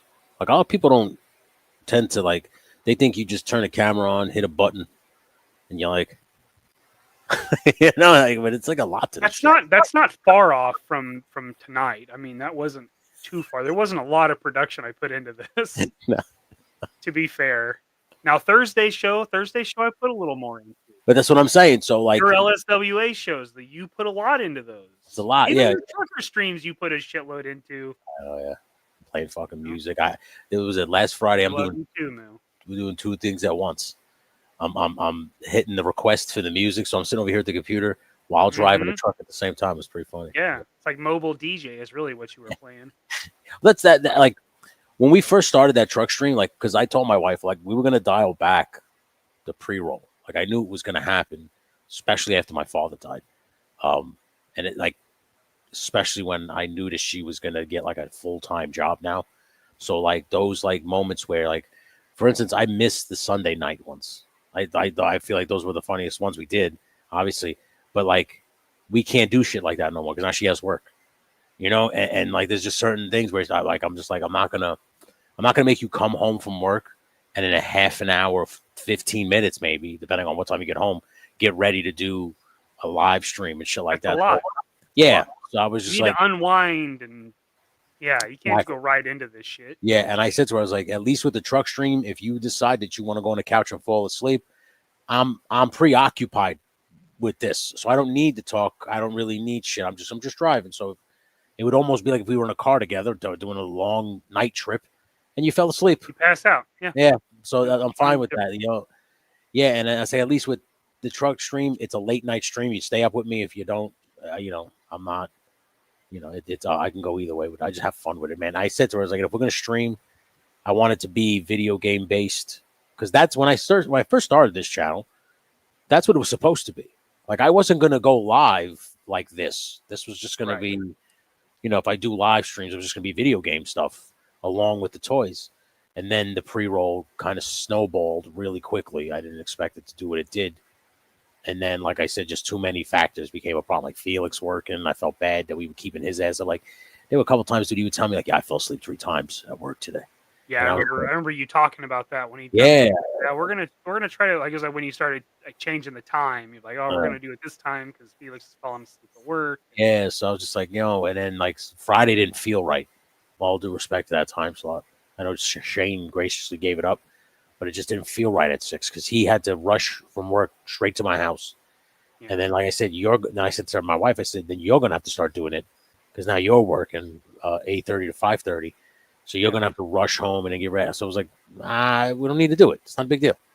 Yeah, it's not that important. And like, but as I was making that decision, this came up. Like you started doing this and you started asking me to come on more. And then Shane started going live a lot. And Shane started saying, hey, man, anytime you want to come on.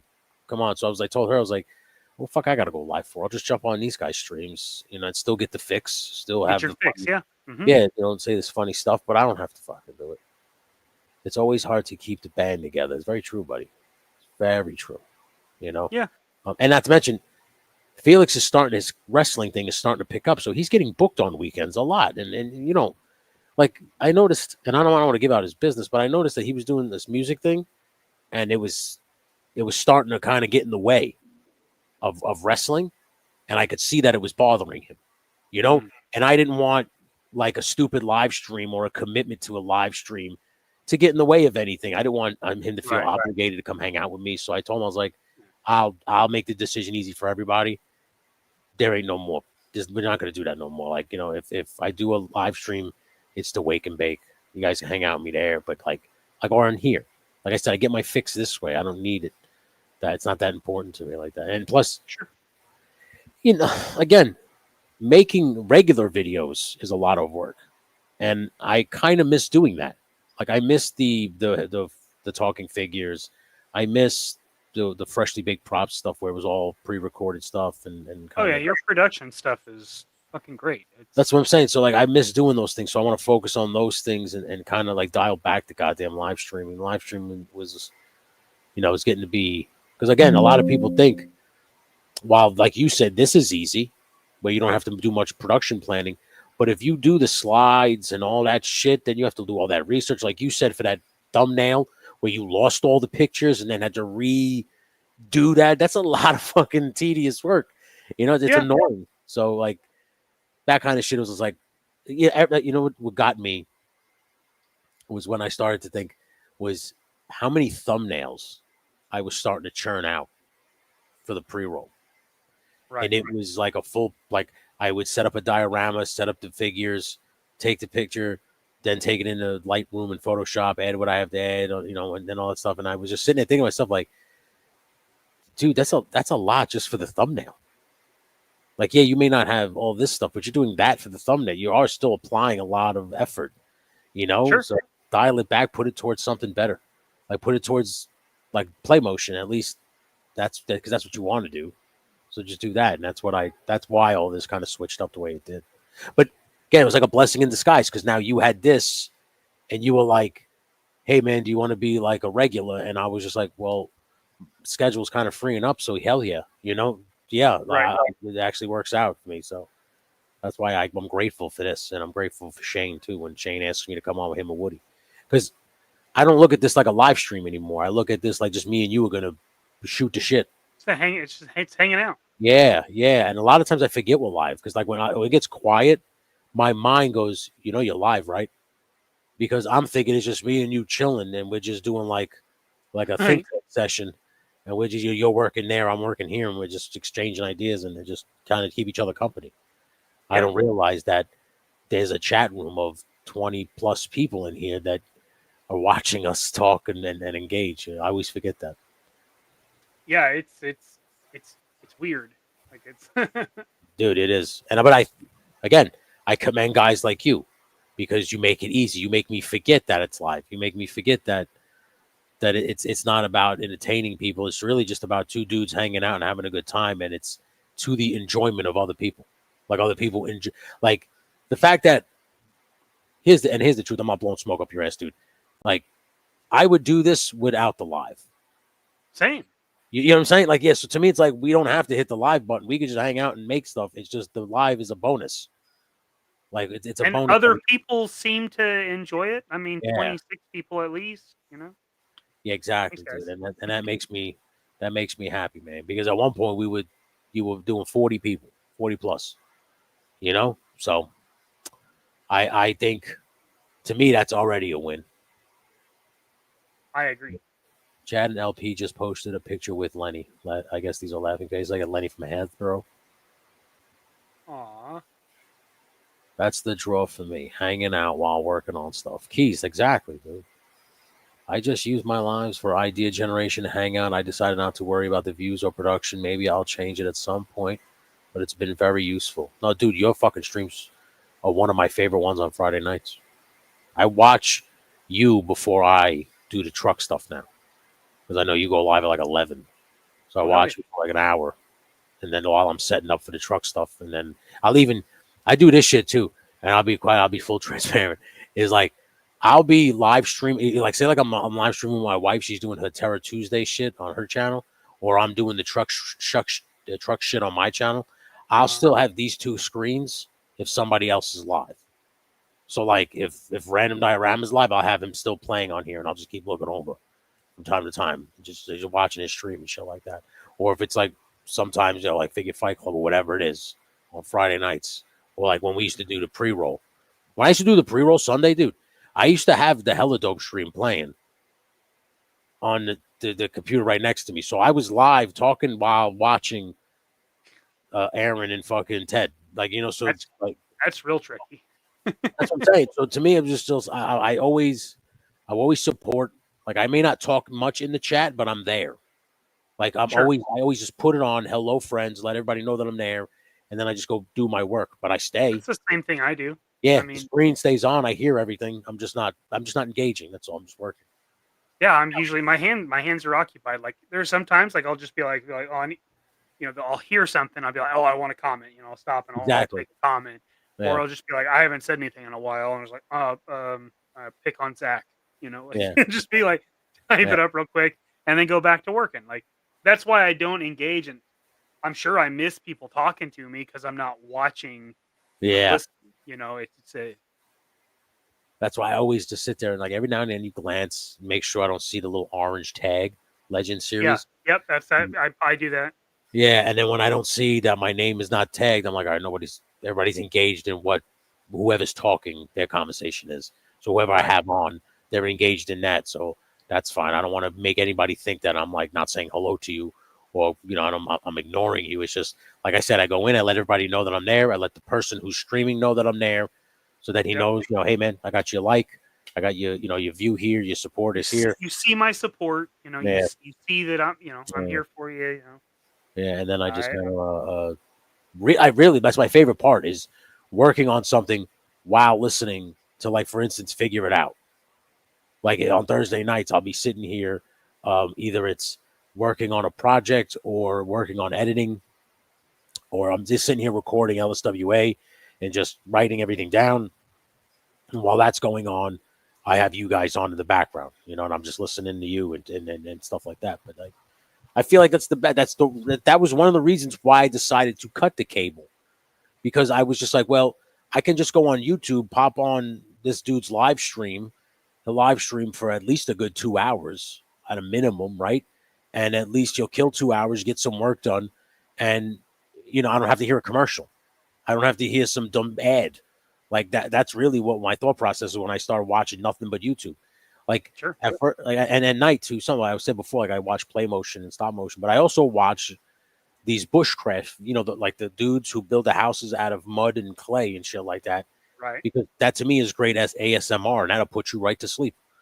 Like, and it always does. It always works. Like you watch these guys build a house, and I never get to the end. Like I just I'm watching them cut wood, and that's about as far as I get when they start laying the mud, and I never see the end result.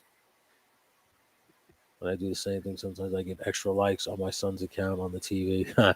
Yeah, dude, I do that too. Like I'll help people out because I got like 3 to 4 channels, so I'm always like willing to do shit like that too. Sometimes I fuck up and I like type and respond from that one, not realizing that I didn't switch back to Legend Series.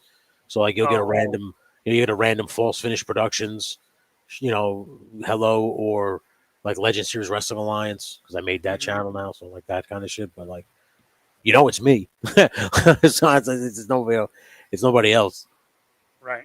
I love having you guys on to do some drawing, but it's fun throwing out smart ass comments here and there. Of course, dude. Of course, man. Like I said, my one thing on my channel, when I started mine, and I don't know if you felt the same way, Mikey, but when I started mine, it was just like I'm putting it out there for me, and I hope you like it. But like if you didn't like me, I would have just assumed you don't watch, you don't comment, you don't engage. Right. So I'm not trying to like be a personality. This is just I drive my wife crazy with all these weird voices and silliness. So I just figure I'd aim it somewhere else. And I just aimed it here. That was really what happened. But like I never intended to have like I don't want to say successful YouTube channel, because I believe success is measured how you measure it. And I think that the channels are successful as it is because it checks all the boxes. Like I made friends. I have a steady stream of views and people talk to me, and it's nice that I can always meet new people. And another reason I never said this out loud, but was like pro wrestling, I wanted to learn the ins and outs. Like, so I want to learn when things are coming out, how they're coming out, who's making what. You know what I'm saying? Like, I didn't know all of that before this channel. I only would go to the store, and what I saw at the store was what I would see at the store, or what I would see like announcements on like Mezco, Instagram, and things like that. I didn't follow everybody the way I do now and understand what is what and why it's this and manufacturing and shipping and when Woody says, "Oh, the boat is still on the water," I'm like, how the fuck did he know that? Like, I don't know these things. Like, so it's like it's that kind of shit. It's like I've now learned all this stuff because of this channel. So to me, I measure that's how I measure success. Like it checked all the boxes. So yeah, I give it one. Yeah. This fucking cat is so fat, dude. She eats so goddamn much, and like she eats this expensive food, and you're like, dude, like why are you so picky? You're fat. Just eat whatever the fuck we give. You know, like Jesus. Just eat it. Yeah, it's like, come on. I know you're fat. I know you're hungry. Just eat. Just go put whatever. Fine. Do it. Yeah. Oh my god. Oh man. Oh man. That's how my grandma's dogs are. They're spoiled because they've lived off of human food. Yeah. Like now they get all fucking picky about their foods. And so they won't eat that. You've got to give them this. I'm like, what the fuck? I thought the dogs were supposed to take like whatever the fuck you give them. Like, dude, I said this to now my they've become so fucking accustomed to like the good life. I have said to my I'm wife, like, well, now I'd feel bad if we stop because they've done this their whole life. Like, what are you going to tell them no now? yeah. Dude, I yell my wife all the time. I go, she's a fucking cat. Just leave the food there. She'll eat it. Like, she has a habit. Like, she picks it up like when it's half empty and then just dumps the rest of the food out. And I'm like, whoa, what are you doing? Just leave that there. And when they're hungry, they come back to it.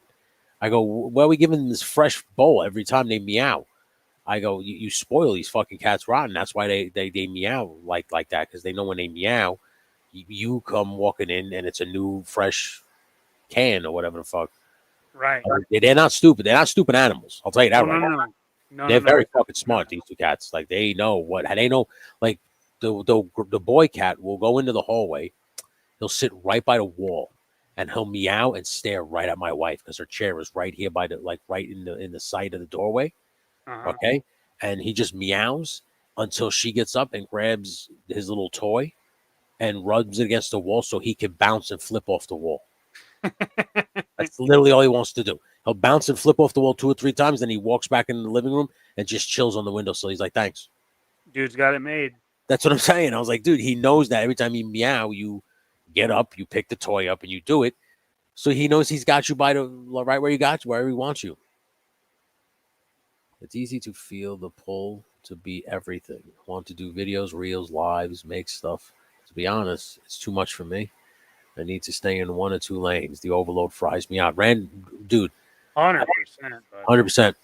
100% is why, like I said, I dialed back my live streams. I'm still not good. Like I said, I go on this. Don't you dare, girl. Oh. She's something else over here.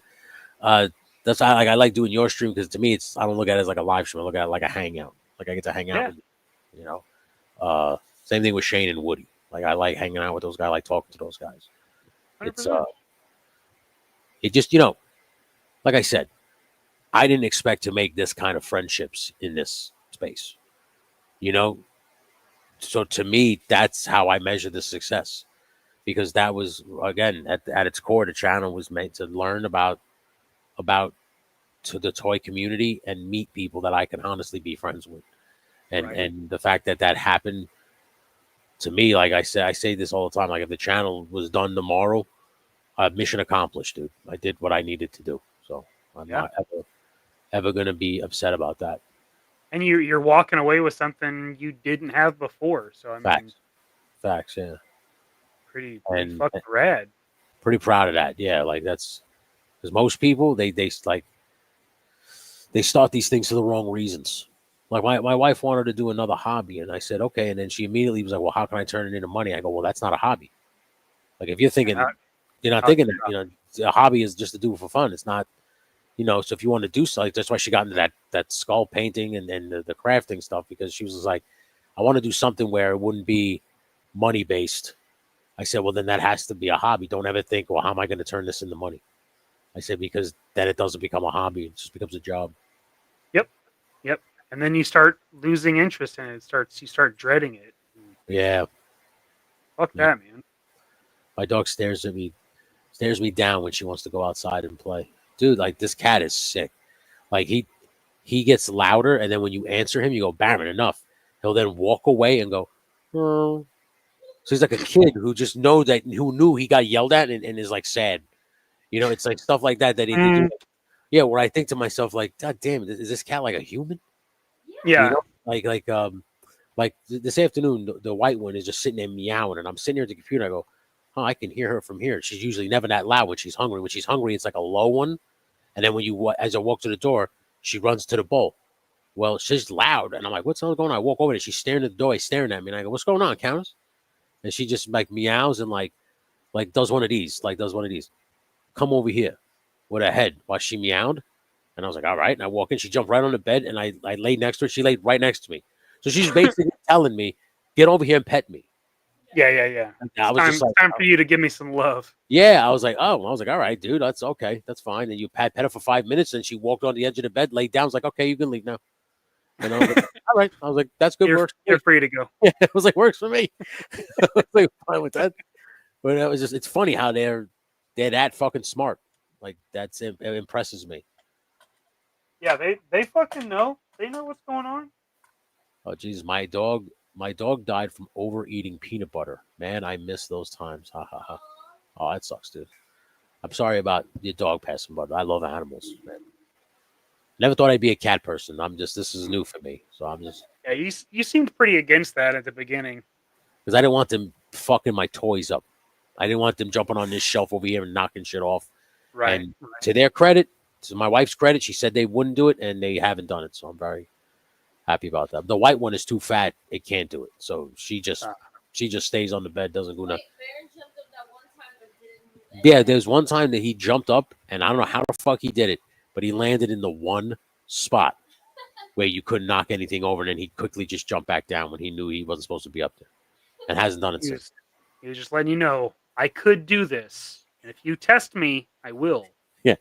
Yeah. We're cool right now. Yeah, yeah, exactly. I was waiting for now. I can do it. I was waiting for him to pause for a second, look at us, and then just go like this and knock the fucking thing down. Just let me know. Eye contact. Yeah, exactly. Just to let me know, yeah. What are you gonna do about that? Yeah, pick that up, pussy. Yeah. Pick that up, put it back up here. I'll knock it off again. It's a motherfucker. But I'm happy. I'm happy that they're not fucking psychos. Because if it was a dog, dogs would chew, break shit. They don't know. Like I think some cats are very, very Awesome. they just self-containing. They take care of themselves. They're introverted animals. They really don't want a lot from you. There's a few things they do. If you do that, we're on good terms. But I agree. But the cat's like, fuck with me, and I will eat you when you die. Oh yeah. Yeah, it's like, okay, all right. There's no reason to freak out now. Okay. It's like, all right. Freak out, yeah. Yeah. I don't want to freak out here with the madness. Yeah, they're gonna get eaten by my cat. Yeah.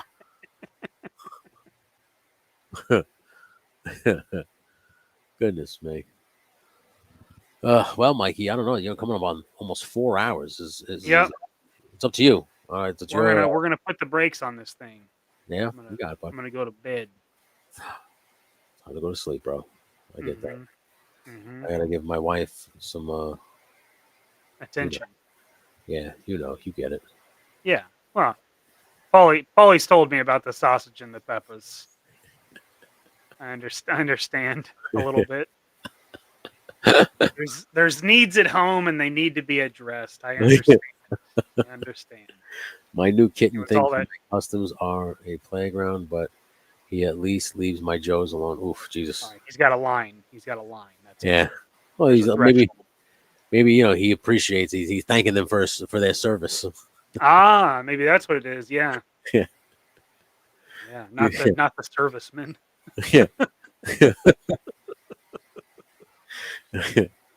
So what do you got coming up, buddy? Hi, buddy. It's not. Yeah, listen. I don't even know if they watch anymore. So let's just follow me. Legend series. That's all. Like it's all there. So just please subscribe. That's all I Check it ask. out. Yeah, please. Check it out. Check out the LSWA. Check that out. It's a good time. I haven't heard one negative comment about it yet, and I'm very happy. So if you like wrestling, if you like simulated wrestling, if you like absolute silliness, every Sunday morning, Sunday afternoon, 12 noon or 1, depending on if a couple of kooks is live. If a couple of kooks is live, I usually push it back to when you guys are done. You do. I appreciate it. Of course, man. But yeah, thank you for the shout out and thank you for all the stuff you do, man. I appreciate. I love not having to worry about missing your shit. Yeah. I know, no, we don't overlap. After this, I just get to watch Tony. It's all good. Yeah, man. Yeah, I make sure. Like I'm usually talking to Dad, but I Yeah. have it on, so I can't listen to very much of it at the beginning. But then I get back into it. Yeah. It's perfect. It's perfect. It's a perfect Sunday morning. Really. I appreciate you, man. Thank you. That's, like I said, everybody who has said those kind words, I want you guys to know that it does not go unnoticed. It does not go unnoticed. It means so much to me because it means all the work that I was doing in it is truly as much fun as it is worth it. Like when you see, like you said, when you see something done and you see it come into fruition and you see it happening, that's the best part for me, man. And the fact that everybody who puts it, like everybody who's a part of it, not one person has said this is stupid, this is dumb. Everybody who has said this is awesome. I've gotten private messages, so I just thank you guys. Like, thank you for real. That's awesome. That's awesome. Yeah, I'm stoked that it's going so well because you legitimately seem to have a fucking blast doing it. So. It's so much fun, dude. It's so much fun to see things play out because I don't play the game.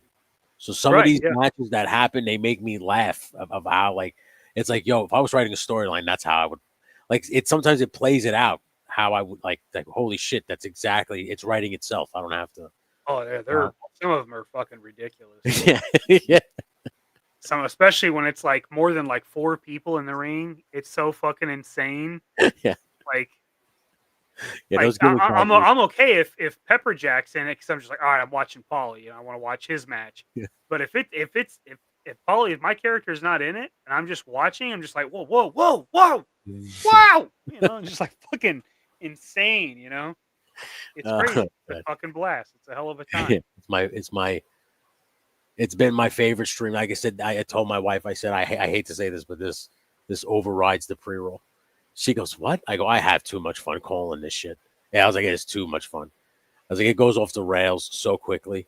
I go, this is too much fun. I was like, that's why I said when she's like, you don't want to do the pre-roll no more? I was like, no, I really don't have to. Between LSWA, the truck streams, and everything else, I was like, I am so good. We don't have to worry about that shit no more. So I'm very happy about it, man. And like I said, this one is a blast. I look forward to this very much. Like I said, when I was in Pittsburgh last week, I can't explain to you how much I was looking forward to this. Just to know that we're going to be doing this every Wednesday now. So I just want you to know that. I appreciate that. I was pretty excited myself. Oh yeah, pretty excited myself. I appreciate you, James Lucas, as well. Thanks, James. Appreciate that. Yeah. Yeah, we need to get together for some commentating tag team next. Yeah. Yeah. I very much want to get Harry Carey in there. Yeah, I might have to give Paulie Pepperjack the night off just to get you in the booth. If you're gonna do Harry Carey, we can still book Paulie Pepperjack. There you go. It doesn't matter.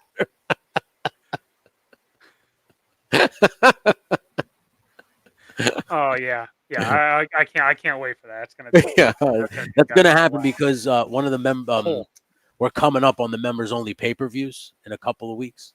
Okay. So when that happens, it's probably when it's gonna be. So just be ready for that. That's the perfect event to do a somebody else in the booth. That's great. Yeah, exactly. So we're definitely gonna talk about that. But that's gonna be awesome.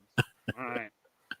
Well, as for me, tomorrow night with Zach, we'll be on my channel with we'll be doing the figure it out. I said we're gonna slide into the Mega Powers time slot because there is no Mega Powers this week. Gaines out of town, Jerk's looking for a break, but I think Tim still needs to be spicy, so we're bringing him into our show. And we're doing Mega Powers figure it out. It's going to be a good time. Super excited. I think it's going to be a blast. So check that out. So we're going to slide into their time slot. So it'll be 7 p.m. Central Standard Time, 8 p.m. Eastern Standard Time. Awesome. There is the link. So we've got that. We're going to do top 5 Marvel Legends that we're looking forward to. Hopefully they announce them at SDCC. We'll see. I'm looking forward to this episode, bud.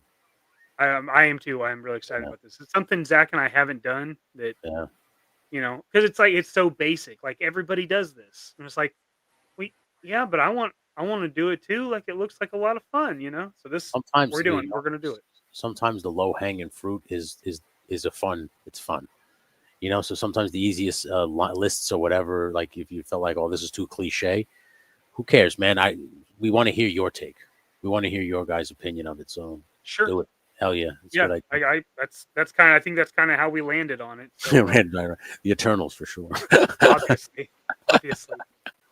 But they did do one comic Eternal, right? Like there's still all the other ones they could do. Jack Kirby Eternals.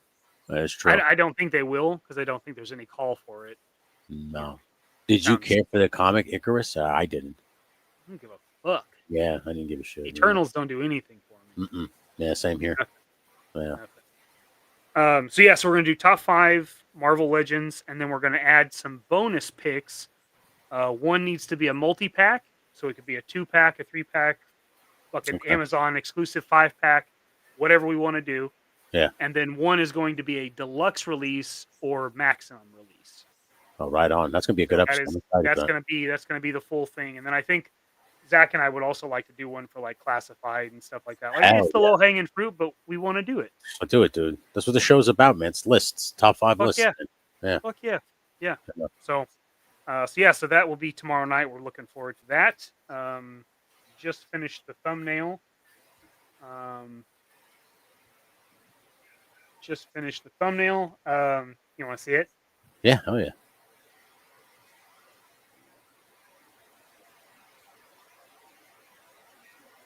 Also, when you share the video, let's say when you post a picture on Instagram, and let's say you're going to tag like me as a Kanan, invite us to collaborate. Oh, okay. Because it'll automatically go to our page. So if we accept it, it'll just show up, and then we can just like share it like that. So it'll be from your page, but it'll show up on my feed, and it'll be like I posted it. That's good information. I didn't know that. Yeah. So this is the thumbnail. Okay. Dude, that Days of Future Past posted you. You should just have that, man. That's good. That's good though.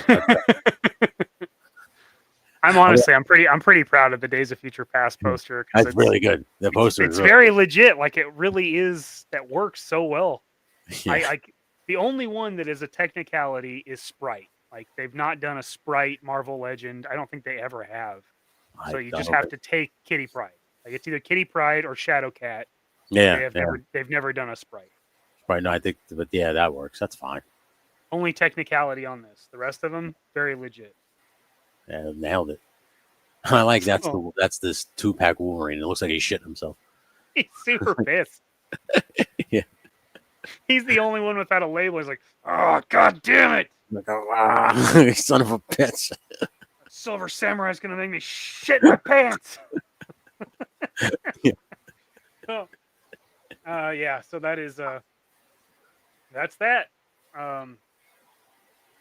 So I'm looking forward to that. It's gonna be hell yeah, that's gonna be a good episode. Then that's it for this week. That's as far as I know. That wraps up my week. I got a full at Saturday. Well, Saturday maybe gonna be with Jerk. Maybe I don't know. We'll wait and figure that one out. That's tomorrow. We'll figure that out. 7 p.m. Central this week. Curveball. All right, man. Closing thoughts. What you got? I have a blast with you, bud. I am excited that this is going to be a regular thing. It'll do two things for me. One, get to hang out with you every week, and get projects done, knowing that we're going to work together. So, thank you for this. Thank you everybody who hung out and chatted up with us. I appreciate everybody who anytime will listen to me spew my nonsense. So thank you as always for the invite, and thank you everybody for hanging out. Awesome. Well, I appreciate you doing this with me. Oh, Looking yeah. forward to more of it. Oh, yeah. Until next time. You have a good one, all right?